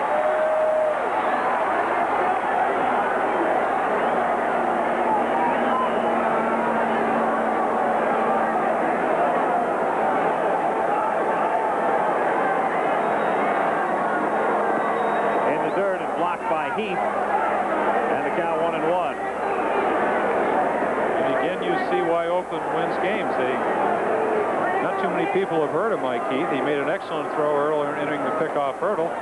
There he does what a catcher's supposed to do. Gets out, blocks the ball, keeps it in front of him. And he made the big play in this inning by picking Hurdle off second. Exactly. Just another anonymous Oakland A. Yep. Count. The field don't get it. As we mentioned the other day, a lot of people are going to become quite famous over the next 3 weeks, whichever teams make it all the way with the national television exposure and the divisional series, the league playoffs next week, and then the World Series beginning on the 20th. Line drive, base hit into center field. Murphy charging it. They are going to hold Watson at third, so the bases are loaded.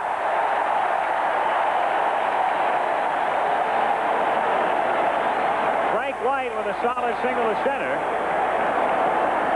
Watson is not fast, of course, and Gordy McKenzie putting out the stop sign as Murphy charged, and Billy Martin will go to the mound. So in the inning, the Royals with 4 hits, but no runs.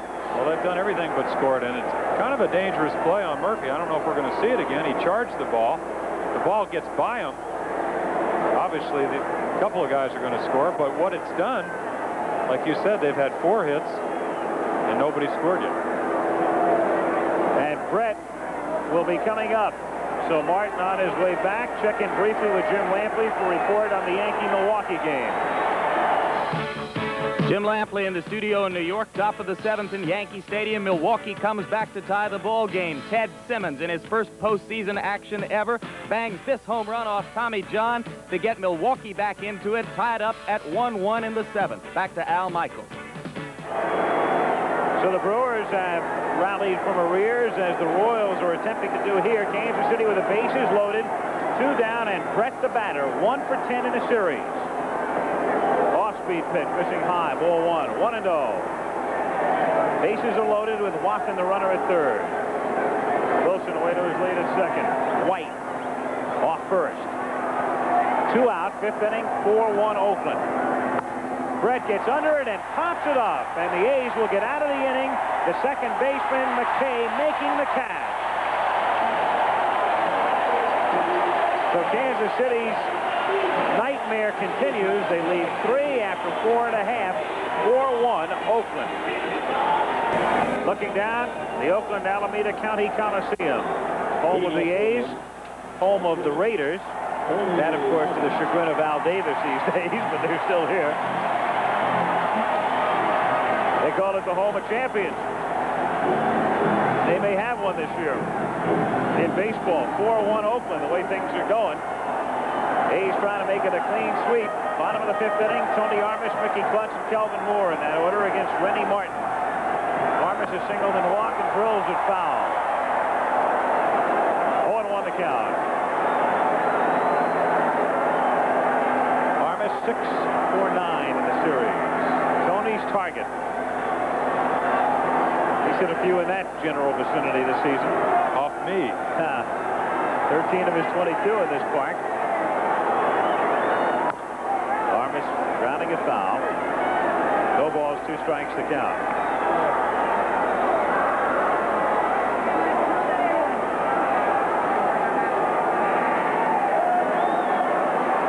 Armas 4 for 4 in game 2. The single tonight, plus the walk.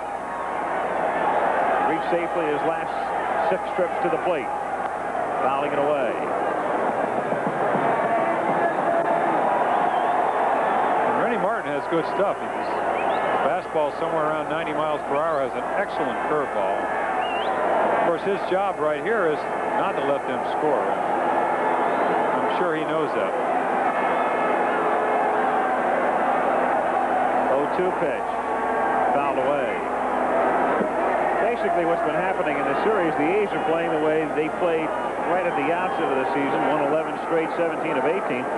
The Royals are playing the way they played in the first half. Well, that's true. And people just don't think that the A's have that good a ball club, but they're just so strong in crucial positions that I think a lot of times their strong points are really overlooked. For instance, their outfield, or Mike Heath, or Jeff Newman, who are the catchers, and especially their pitching staff. Armas getting thrown out by Washington. There's the lineup tomorrow. NCAA college football, 12:30 Eastern, 9:30 in the morning out here on the coast. Oklahoma against Texas. Then, if necessary, you'll see Kansas City against Oakland or Milwaukee at New York at 4 o'clock Eastern, 3 Central, 1 Pacific time tomorrow. Mickey Klutz, 1-0 the count. Fly to left, struck out. 0 for 2 tonight and 1 for 5 in the series. Hit in the air to shallow center field. Amos Otis is there. 2 away in the 5th inning. Kelvin Moore coming up. If both series end tonight, Wide World of Sports will air tomorrow at those times. Bottom of the graphic featuring the North American Boxing Championships and the Hawaiian Masters Surfing Championship. That's if both series are determined tonight. Yankees trying to wrap it up in New York, and the A's trying to wrap it up here. Kelvin Moore, flied out, struck out. Bouncer to third. And Brett takes care of him. So Martin has an easy inning. The A's are gone. We've played 5, still 4-1 Oakland. And we'll be back after this message from your local stations. And here in Oakland, full moon and good crowd at the Oakland Alameda County Coliseum. Looking on as their A's lead the Kansas City Royals 4-1 going to the 6th inning. Another night of utter and complete frustration for Kansas City thus far. Defensively, offensively, a chance to get right back in it in the 5th inning. Bases loaded. Brett popping out. The Royals in the 5th with 4 hits and no runs. Go to the 6th now. Akins, Otis, and McRae.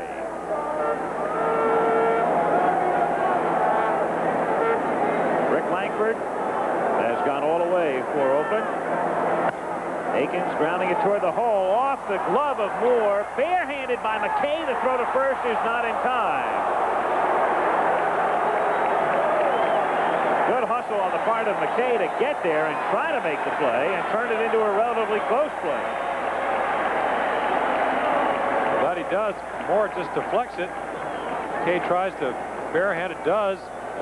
Again, you see Willie Akins not particularly swift, but hit the ball hard, and I'm sure that Billy Martin's got to be concerned because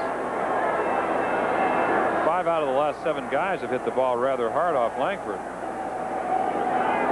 Yet they don't have much to show for it. Langford has given up 8 hits. 7 of them have been singles, and the double was a 120-foot double, as it turned out. Otis, the batter. 1-0 the count. Amos has struck out, grounded into a force. 0 for 10 in the series.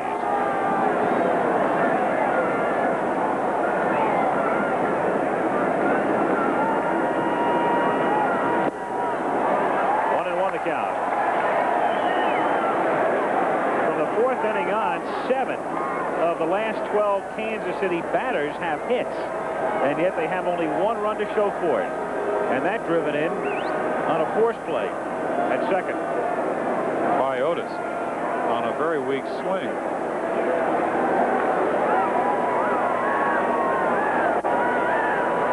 Pitch. 2-1 the count. And there you see the slider, which is basically seems to be Langford's best pitch. Of course, here he'd love to throw a slider out over the plate, low and away, have Amos try to pull it, hit a hard ground ball at somebody, which seems to be what Kansas City's doing, and try to get a double play out of this. Otis grounding it to third. To McKay. Some more. That's exactly what he gets.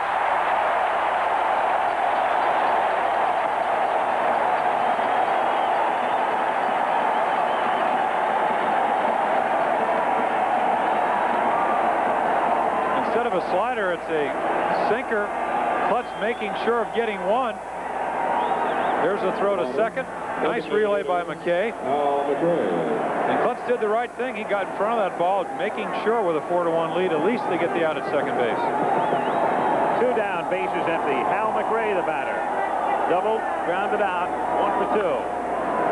Hit down to McKay. Kansas City is done in the 6th. No runs, 1 hit, nobody left through 5 1/2. It remains. A's 4, Royals 1.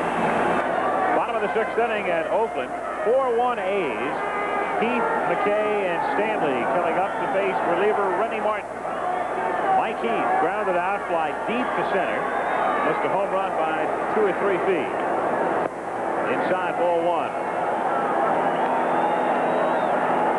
4 runs, 7 hits, no errors for the A's under Billy Martin. 1 run, 8 hits, 3 errors for the Royals. All of the errors coming in the 3rd inning. Hit softly to Washington. 1 away. That'll bring up Dave McKay. This telecast presented by authority of Major League Baseball, intended solely for the private, non-commercial use of our audience. Any publication, reproduction, retransmission, or other use of the pictures, descriptions, and accounts of this game without the express written consent of Major League Baseball is prohibited. Dave McKay. Drilled one down the line and gone in the 4th inning. See him from the left side. Naturally a right-handed hitter. That's the book on Dave McKay. Just kind of flip up some curveballs. Not a very good breaking ball hitter from the left-hand side. When he used to be Toronto, he used to kill our ball club in Baltimore by just hitting fastballs. He finally wised up and started throwing a lot of off-speed pitches.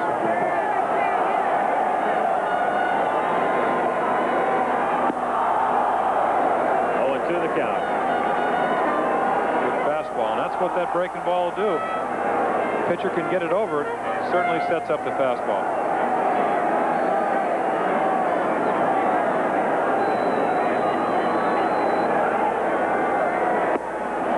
Got him on 3 pitches.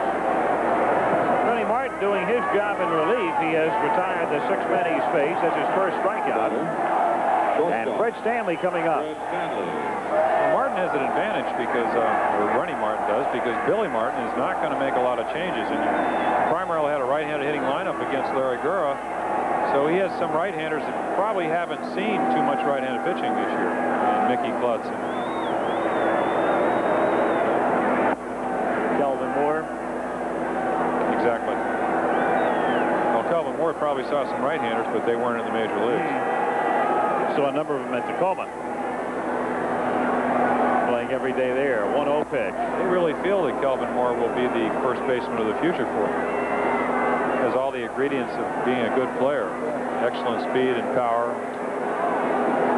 Pretty good fielder. Since he's been called up from the minors, he's been alternating with Jim Spencer at first base, with Spencer going against the right-handers. 3-0 on Stanley. On deck is Ricky Henderson. And I see we might see Jim Spencer later in this ball game for defense if they keep this lead going into the 8th or 9th innings. Oakland ahead 4-1, 2 out, bases empty, bottom of the 6th inning. 3-0 pitch, ball 4. So he strikes out McKay on 3 pitches and then walks Stanley on 4. And up comes Henderson. The Oakland Coliseum. This place was so dead a couple of years ago, players started referring to it as the Oakland Mausoleum. You come out here, Al, and on a weekday night, you'd have 2,500, 2,900, 1,900. Not exactly the greatest environment to play baseball. Franchise was dead. Even when the A's had their fantastic teams back in 71, 2, 3, and 4. They didn't draw that well, all things considered. But the change in ownership, what they've done promotionally out here this year has been a miracle. The A's this season averaging better than 25,000 per contest. Henderson hitting the deck, and the count 2-0 on Ricky.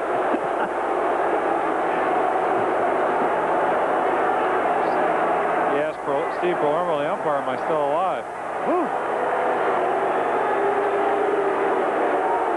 Yeah, you'll see the crouch stance. Look, you can watch him kind of coming into the ball, and the ball runs. How did he ever get react? Yeah, he didn't react very well. Well enough. 2-0 the count. Ricky taking high. Martin has now missed with 7 straight pitches, and the count is 3-0 with Murphy on deck. Stanley at first base, 2 down.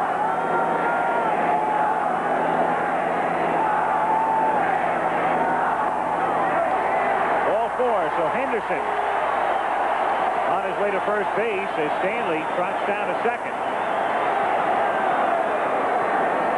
Billy Connors, the pitching coach, going out to the mound. He also signaled to the bullpen to get somebody up on his way out there. So while Connors visits with Martin, let's get an update on what's happening in New York and check in with Jim Lampley. In the Kansas City bullpen, right-hander is Rich Gale. The lefty is Atlee Hamaker. Throwing back of Martin here in the 6th inning. The A's runners at first and second, 2 down. Martin had shut down 6 straight. Now, all of a sudden, with a control lapse, walking Stanley and Henderson on 8 pitches, with Oakland ahead 4-1, and Dwayne Murphy coming up.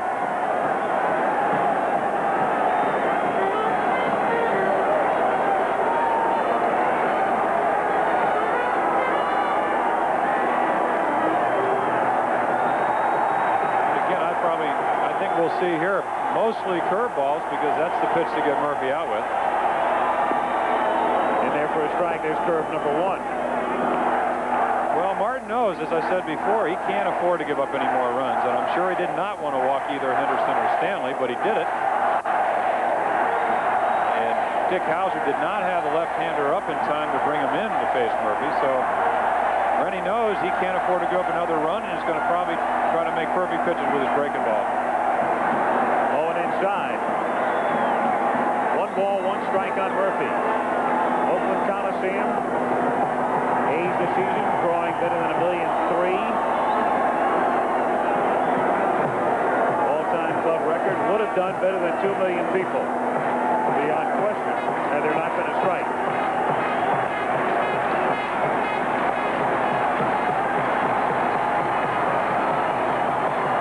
Matter of fact, how did they draw in San Francisco? I know the Giants played so much better under Frank Robinson this year. Of course, for many years was one of my teammates in Baltimore. Didn't draw very well at all. Very disappointing, especially in the second half. It's interesting the way this area has gone. Giants were here first, of course, then the A's came. The area never really responded to the A's. As you mentioned,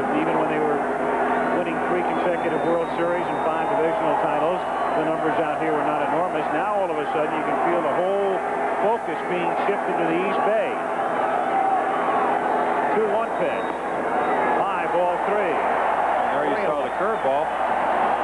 Again, I think he'd rather pitch around Murphy at this particular time and pitch to Johnson than to give in to Murphy.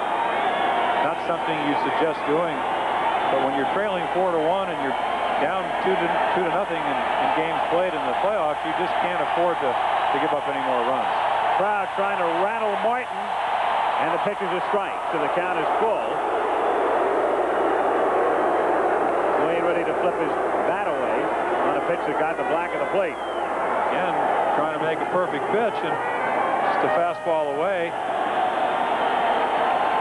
Murphy kind of laughs at Palermo as he starts down to first base. I think he knew it was a strike. Full count. Runners will be going. Stanley from second. Henderson from first. The 3-2 to Murphy is nubbed foul.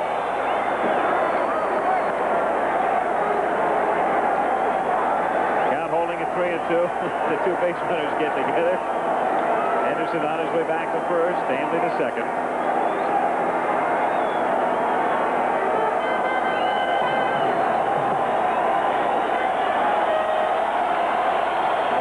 Henderson up here. That's Dwayne Murphy, of course. And again, we'll probably see a curveball.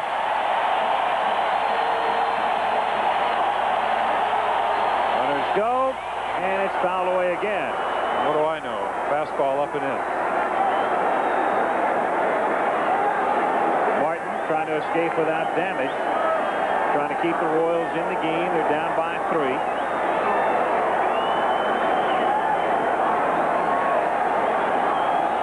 Billy thinking it's sure nice to get a few more runs here, because I'm sure he's a little bit worried about Langford. It's like Harry Houdini out there has escaped from some pretty difficult situations the last couple innings.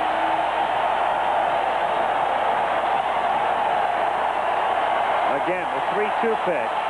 Murphy hits a bouncer foul outside first. So 3 times Martin's had to come in. And Murphy's fouled him away on 3 consecutive occasions. And again, Stanley going back to second and Henderson to first.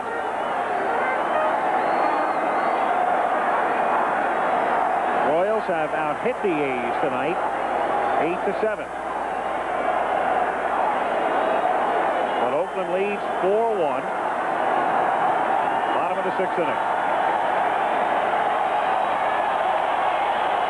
Listen to that crowd.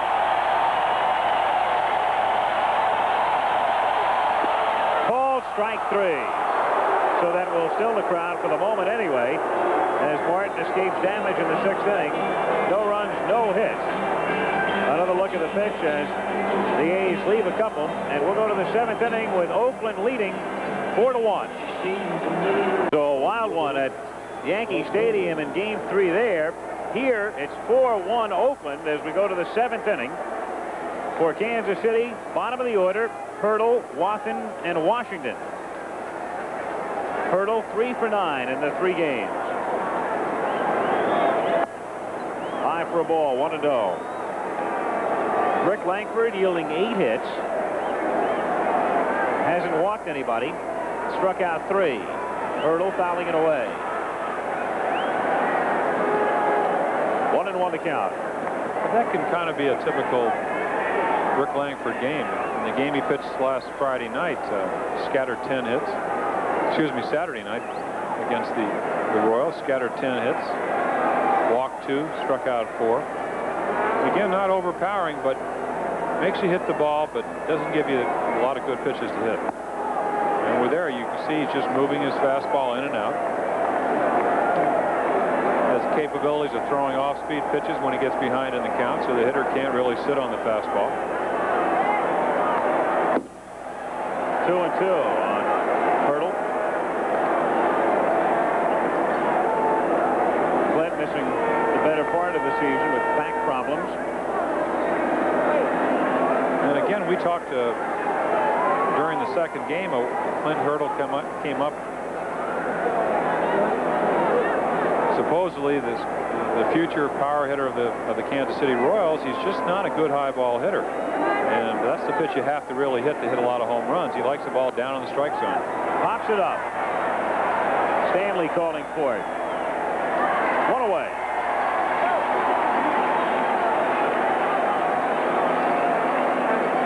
John Wathen coming to the plate.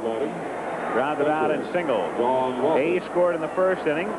Ricky Henderson's speed paying off for that run. Picked up another run in the third. The Royals committing 3 errors in the inning. Kansas City getting 1 in the fourth. And the A's adding 2 in the bottom of the fourth inning. 4-1 Oakland. 1-0 the count.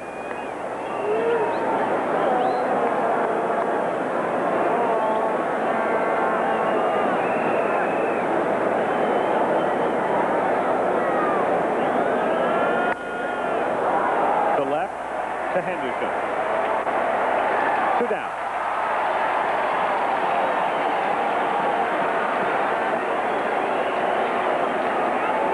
UL Washington 0 for 2 tonight. 2 for 8 in the 3 games.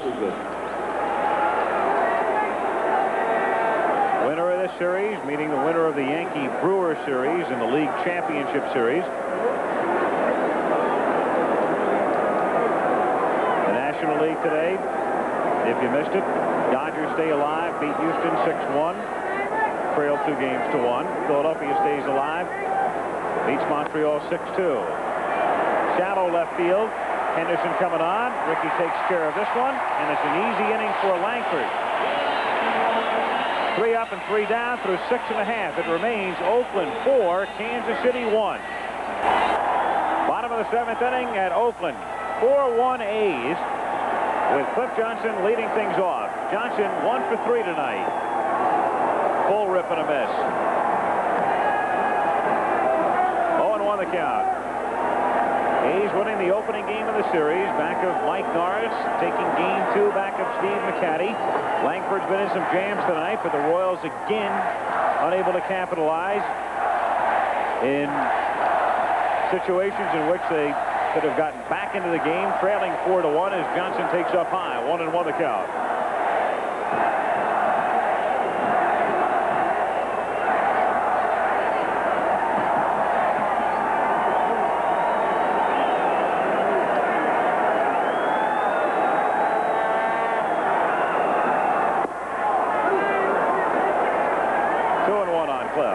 Good hard slider. And talking about Cliff Johnson, obviously the very important acquisition for Oakland. Again, kind of a compliment to this man right here, Billy Martin. Realized the only true power hitter he had on the ball club last year was Tony Armas. Acquired Cliff from Chicago during the winter along with Keith Drumright. Hit 17 home runs for him. 2-2 the count. Of course, Martin not only wears the manager's hat here, but in essence, even though he doesn't have the direct title, the general manager of sorts, he's the man responsible for the trades, for the way the farm system will operate. More responsibility here than he's had anywhere else. Enlightened new ownership here in Oakland. I go back to like 1962. Pitched a high school game in Scottsdale, Arizona, and Billy was scouting for Minnesota at the time. Thought I could make it as an outfielder, so I'm not so sure about his baseball judgment. Popped up. Aikens waiting for it to come down. 1 away.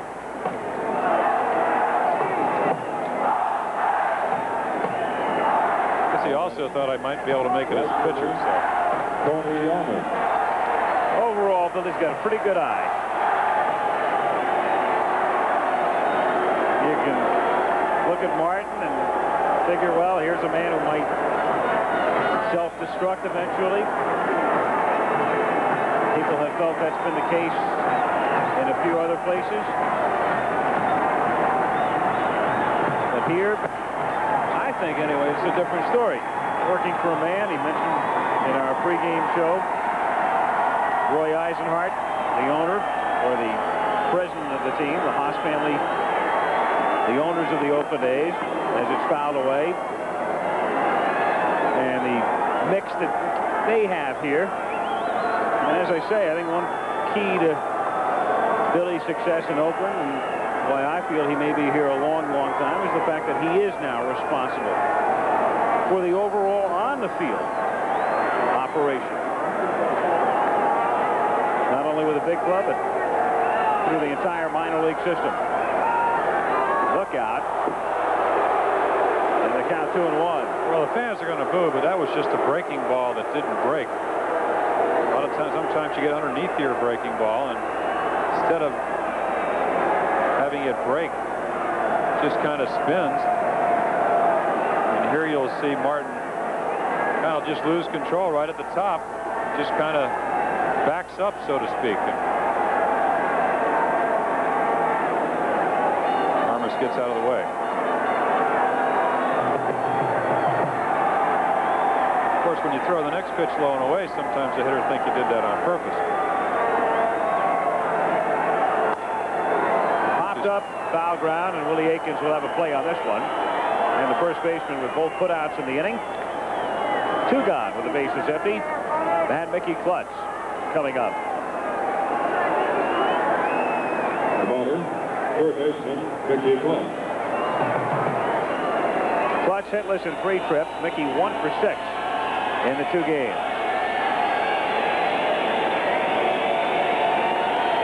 Oakland 4, Kansas City 1 in the bottom of the 7th inning. 1-0.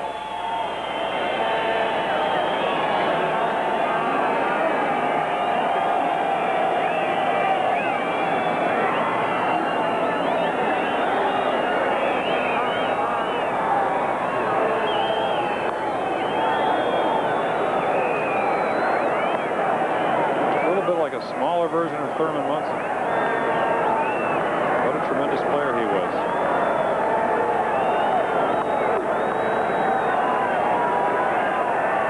Not particularly big, but you see bulky. Deceiving power for Mickey Klutz. 5 home runs in 48 at-bats this season, attesting to that.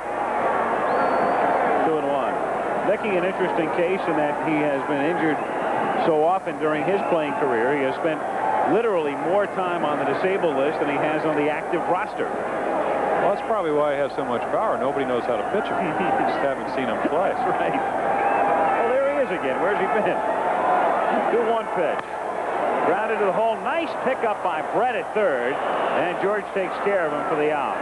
Fine play by Brett, and the A's are gone in order here in the bottom of the 7th inning. We'll move along to the 8th at the Coliseum in Oakland. Another look at George Brett taking a base hit away from Mickey Klutz. And at the end of 7 complete, still Oakland 4, Kansas City 1. And here in Oakland, as we go to the top half of the 8th inning, 4-1, the A's on top with Willie Wilson to lead things off. Frank White and George Brett to follow. Inside for a ball. 1-0 on Wilson. 1 for 3 tonight. 3 for 12 in the series. Line drive base hit to right field. That's the 9th hit off Rick Lankford. But the Royals tonight have gotten the minimum out of the maximum. Well, they have the right hitters coming up this inning to get back in the game, Al. Where they will, of course, is up to them. Royals, of course, had their best threat in the 5th inning. Had the bases loaded with 2 out. Brett popped out in an inning in which Mike Heath made the key play, picking Clint Hurdle off second base with runners at first and second, and nobody out. The Royals in that inning with 4 hits and didn't score.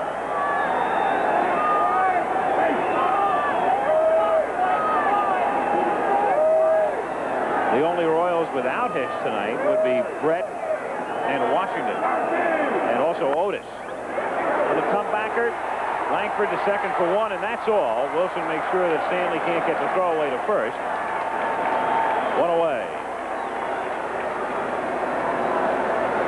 A reminder coming up tomorrow, 12:30 Eastern Time, 9:30 in the morning out here on the coast. College football, Oklahoma taking on Texas, and then if necessary, you will see either Kansas City against Oakland if the Royals can stay alive. Milwaukee and the Yankees if Milwaukee can stay alive, and they're leading right now.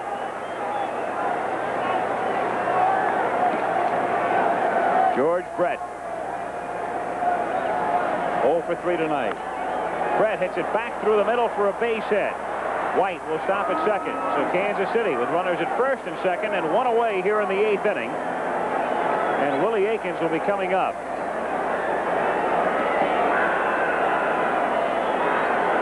The Oakland bullpen active again as Billy Martin makes his way to the mound.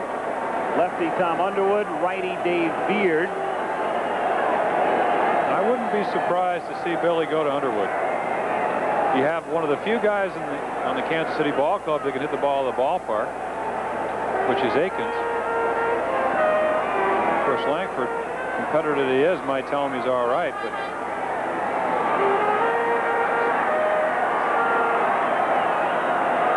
Martin, I'm sure, has it in mind what he wants to do right here. Palermo's going to come out to the mound to speed things along.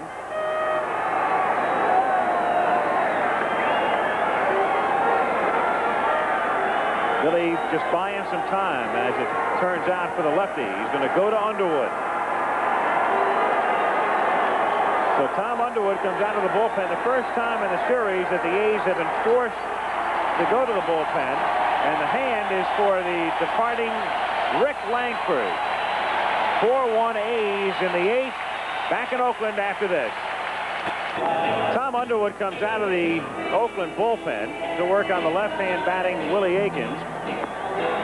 Underwood got a start the last week of the regular season against Toronto and turned in his most impressive performance of the season, striking out a career-high 11. But, of course, in a playoff situation, you really only need, especially in a series with an off day, only 3 starters. So Underwood not ticketed for starting duty in this series. Martin with the luxury of utilizing him out of the pen, which he did really most of the year. Yep, during the season. Has good stuff, good hard fastball and a sharp breaking ball. Aikens is the batter and takes low, ball 1. 1-0. White is at second base. Brett at first with 1 down in the 8th inning.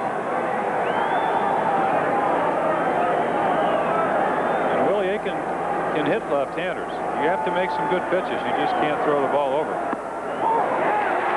1-1 the count. And there you see that hard slider.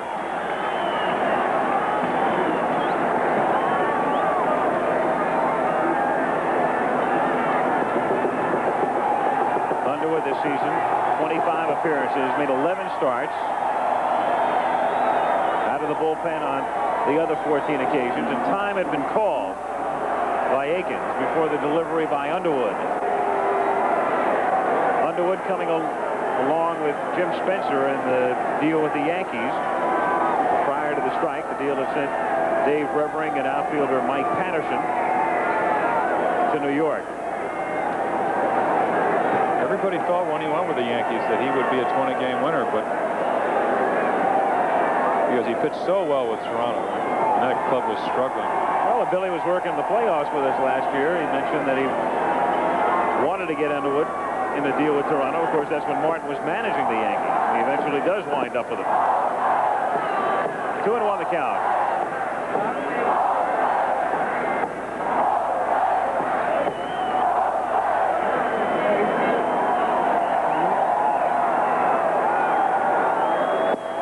Ball 3. 3-1 on deck. The right-hand batting, Amos Otis.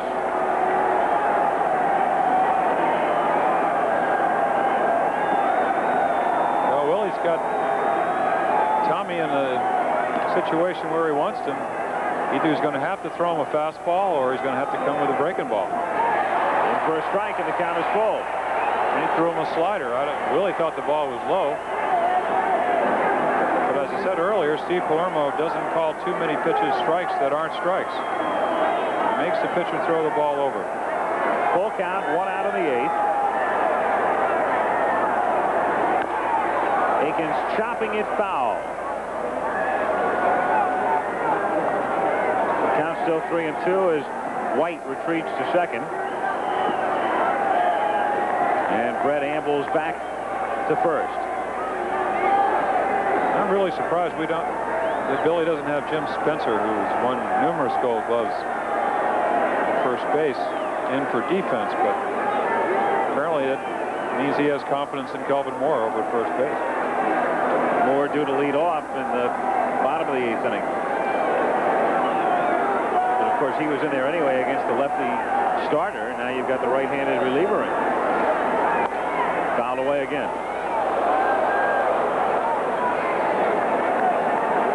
Again, you can see there, once you throw a breaking ball over, which Underwood did on the 3-1 count, hitter really has to look for both pitches. And Tommy threw that ball well, and Willie was just a little bit behind it.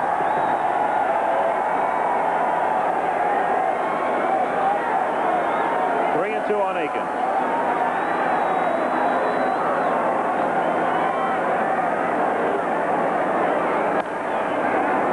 Again hit foul down toward the Oakland bullpen. Dave Beard, the right-hander, is still throwing in the Oakland bullpen. And he has now been joined by the left-hander, Bob Ochinko.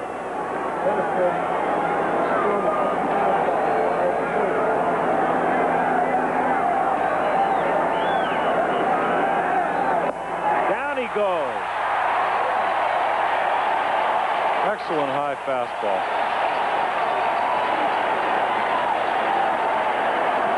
Now Martin goes back to the mound. Amos Otis, the right-hand batter, will be coming up. And Martin's going to go to the bullpen and bring in young Dave Beard. So Underwood getting a handshake from Billy Martin. Brought him in to face one man. Did the job. Fell behind 3-1. Comes back to strike him out. Beard comes in. Let's get a report on what's happening in New York from Jim Lampley. Who said Reggie couldn't play defense, huh? Howard Cosell. Is that who said it? Oh, I don't know. I'm just asking.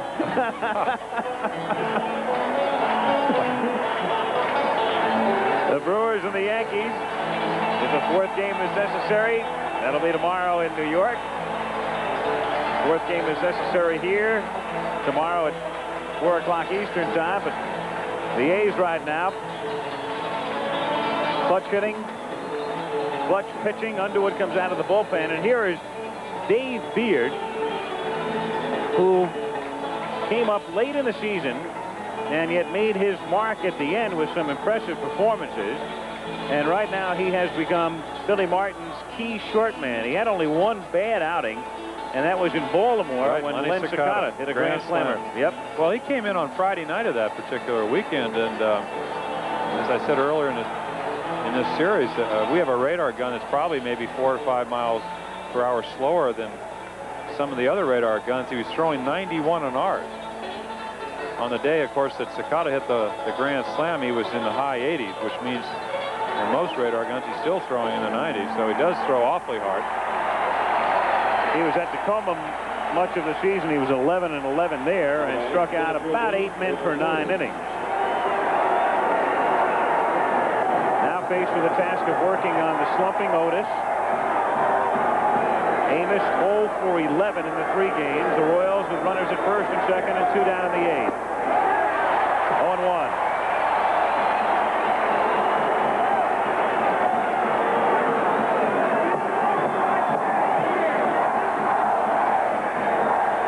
Beard, just 22 years old. Otis, it's a high fly ball to center field, and the bullpen does its job as Murphy makes the catch. No runs, 2 hits. Royals lead 2 more. They've stranded 7 tonight. Middle of the 8th, 4-1 Oakland. Al Michaels and Jim Palmer in Oakland go to the bottom of the 8th inning. The anticipation building here at the Coliseum. The A's are on top 4-1. Oakland coming up in the bottom of the 8th with Moore, Heath, and McKay. And then when the Royals come up in the 9th, they have McRae, Hurdle, and Watson. Kelvin Moore, hitless in 7 trips in the 2 games. Rennie Martin in relief of Larry Gurra with a breaking pitch, 0-1. Martin has been on since the 4th inning. And done his job, with the exception of the 2 walks. He's pitched extremely well. Fouled out of play, and the count is 0-2. Rennie hasn't given up a hit. But the story has been the Royals' inability to cash in all 3 games. Kansas City in the 26 innings, limited to just 2 runs. Foul tip, and Watson can't hold on. Well, the Kansas City Royals hardly ever beat themselves. And they've just not been playing very good defensive baseball either, not to mention the offensive part of it.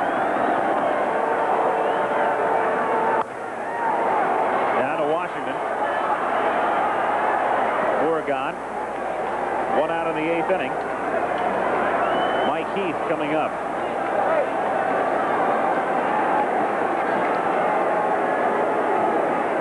The Yankee game is now over. Milwaukee wins it. The final score 5-3. So the Brewers stay alive. The Yankees now leading 2 games to 1.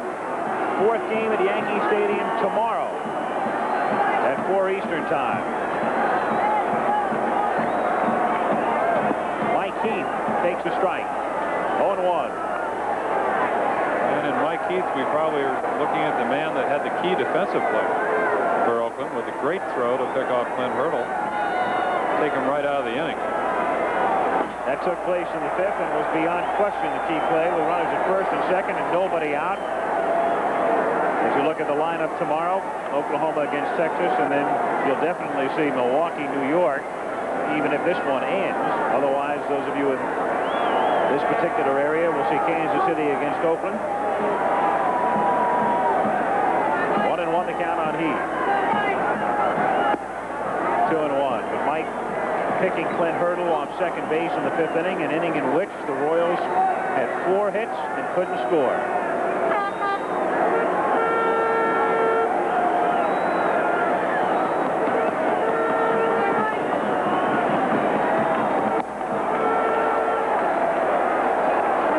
Count. Crowd tonight in Oakland, 40,002.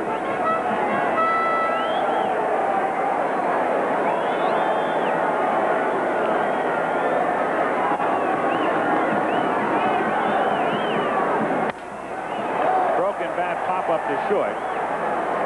UL Washington putting it away. 2 gone here in the 8th inning. And up comes Dave McKay. The Oakland A's in the playoffs for the first time since 1975. That was their 5th consecutive appearance. They finished 2nd in 76 and then just dropped out of sight. Charlie Finley tried to unload the team. Nobody cared. This was the deadest and dullest of places to be. Billy Martin took over last year. Team rebounded. This year, just 3 outs away from winning the West. A strike, 0-1. Funny what a crowd will do, huh? You've been in here a number of times, of course, James, when nobody else showed up. Crazy George. Well, we've had a similar happening in Baltimore, where all during the late 60s and early 70s, when we had teams that were winning 109, 108, 101 ball games. Attendance we ever had was somewhere around 1.2 million, and all of a sudden in '79 we started having a young, exciting ball club hitting a lot of home runs, winning games in late innings, and people want to come to the ballpark. They realize how much fun you can have out there, and the A's are that type of club. They don't beat you with a home run. They can beat you with a stolen base or the squeeze play. Or they'll entertain you. Bouncing ball down to Aiken, shovels to Martin for the out. Rennie masterful in relief, but the Royals still trail by 3. We go to the 9th inning. Oakland 4, Kansas City 1. Back in Oakland after this word from our local stations.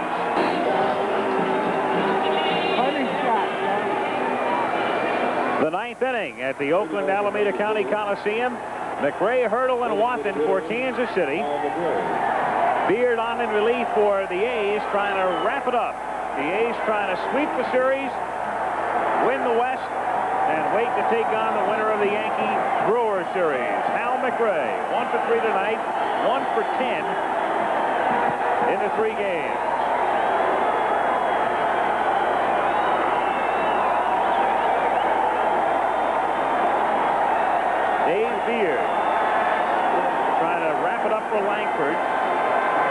Wood came on to get Akins a key out of the 8th, and now Beard in the 9th. Missing outside, ball 1. 1-0 the count. And I would imagine Hal McRae will be taking a strike. Beard should know that. He does.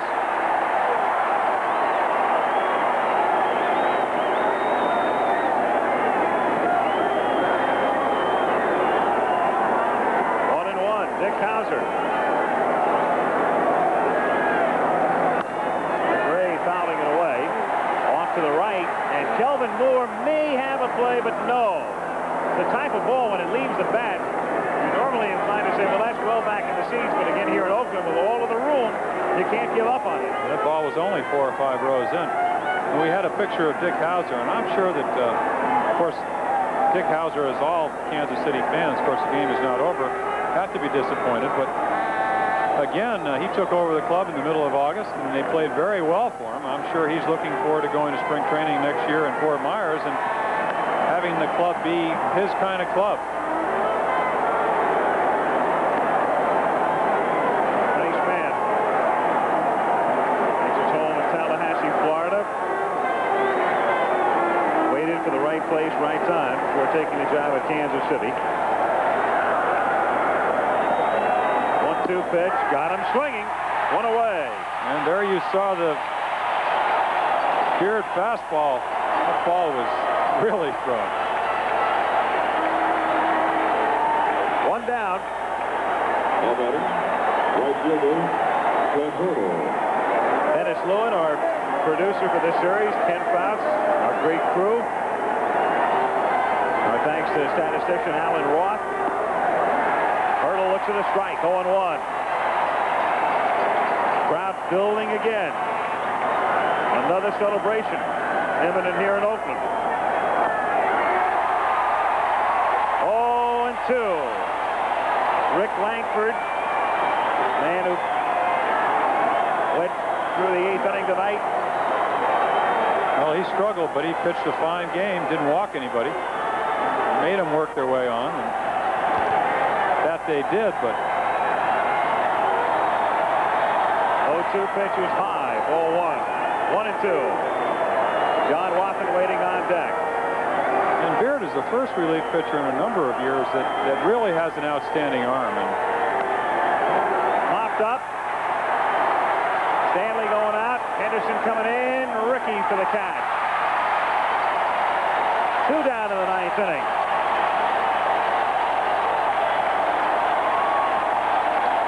Well, you have to almost live in this area to appreciate what's happening here right now. This is unbelievable.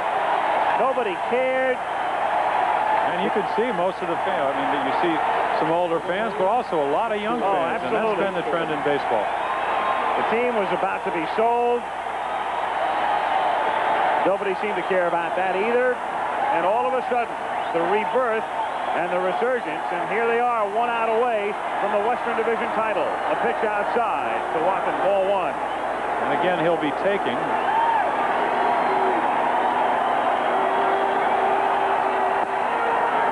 2-0 the count. Lee May has come out into the on-deck circle to bat for Washington. Should Watson be able to keep it alive? He's just trying to settle Beard down right now. Crowd on its feet. 2-0 pitch. In there. 2-1.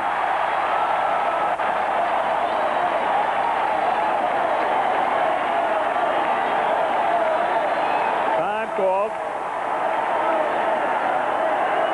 The PA system has celebration queued up again. I'll grant you that. Foul away. 2-2 the count.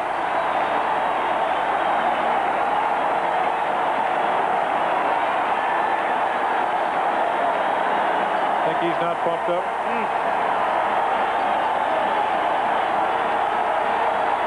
40,000 on their feet. 2-2 pitch. The A's win the West.